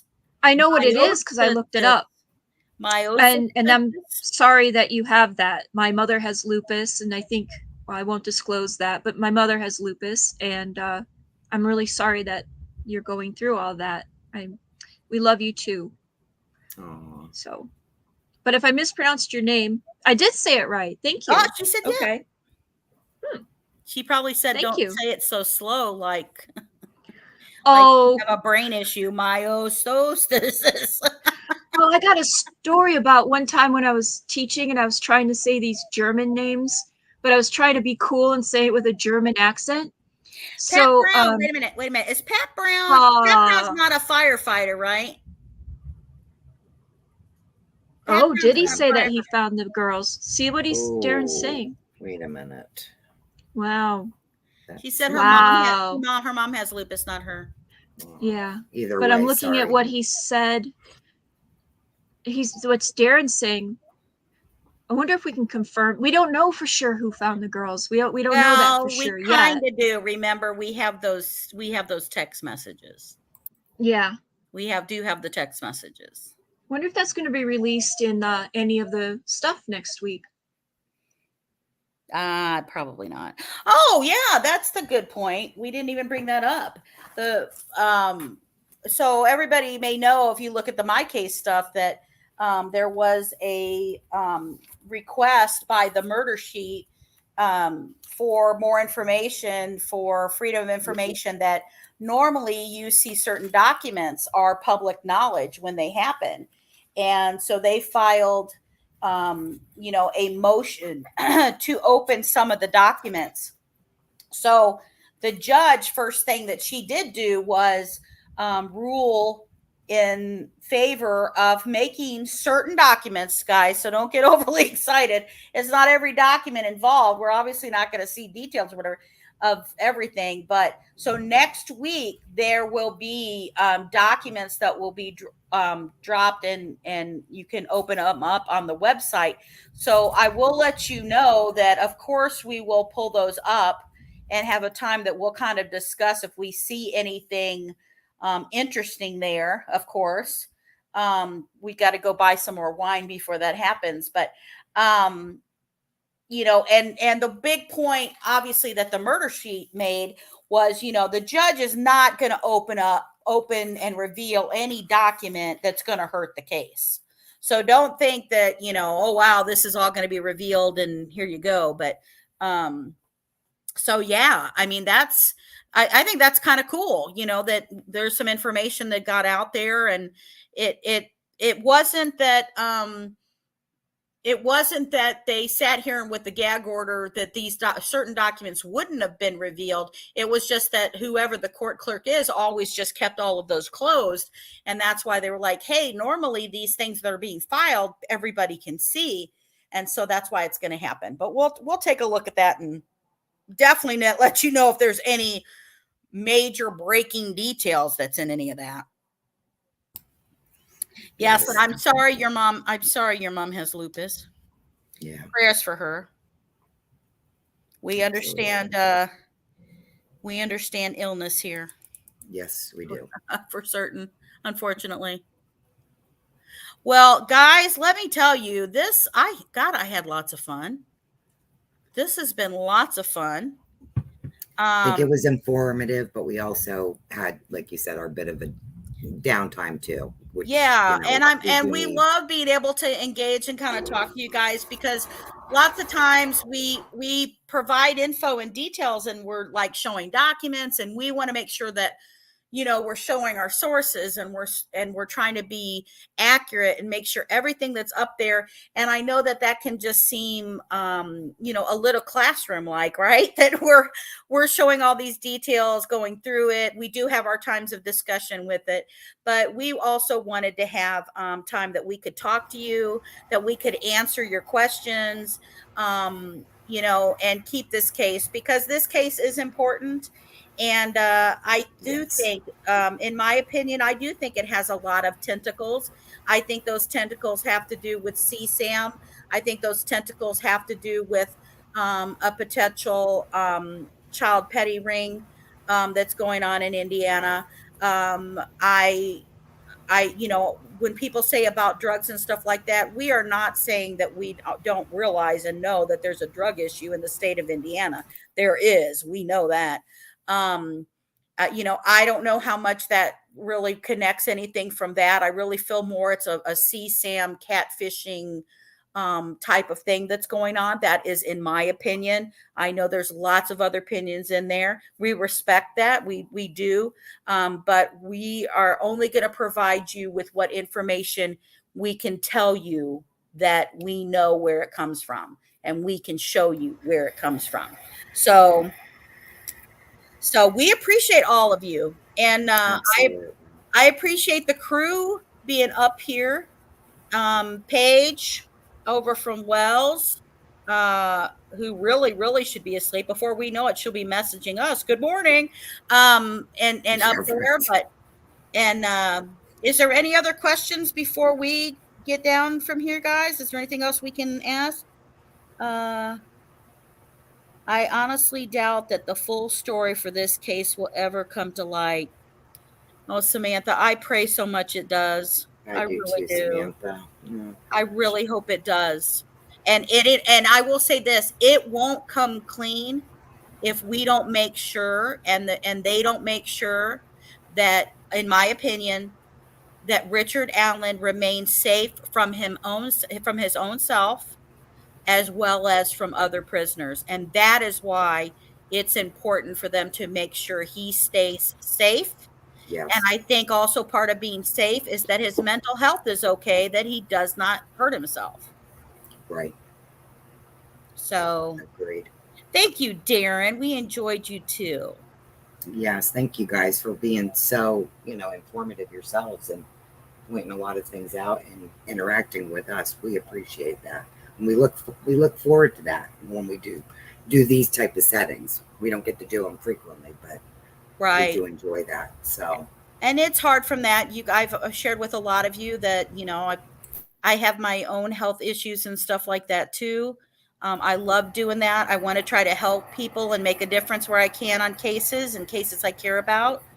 And, that's why, as much as we can also try to get together, we are all Yeah. on different time zones here. And so trying to coordinate all of us, including that somebody's in completely different country, is a little difficult, but we want to make sure we bring it all to you. So Absolutely. anyway. Mama Bear, thank you so much for being up here. Thank you, Justice. We appreciate it. I had a great time tonight. We love it. I love you guys being up here. Miss Kelt. Yes. Thank She's you not for there. having me. Okay, stop flirting with Darren and pay attention. Darren. I'm gonna let you down. You can say hello to Darren back in the chat. Yeah, right. All right. Good night. Good night, everybody. And yeah. Justice, thanks for having us up tonight. Thanks, Justice. Not a problem. Good night, guys. So we appreciate all of you being here. We love you all. We appreciate you all. We have so much fun with you. I love anybody who's here who is just learning about Delphi case. We have lots of different videos. Our putting the puzzle pieces together timeline is a really good one. We're going to have to do a new one for all the stuff at the ending part of this for certain. And we cover a lot of CSAM. We're going to do like those highlights we talked about and spotlighting some of the worst of the worst. So keep an eye on those. And, we just appreciate all of you. If you have not subscribed, please hit the subscribe button. Please hit the like button. And thank you so much for being here. And thank you so much for making sure that justice is served daily. Bye, guys.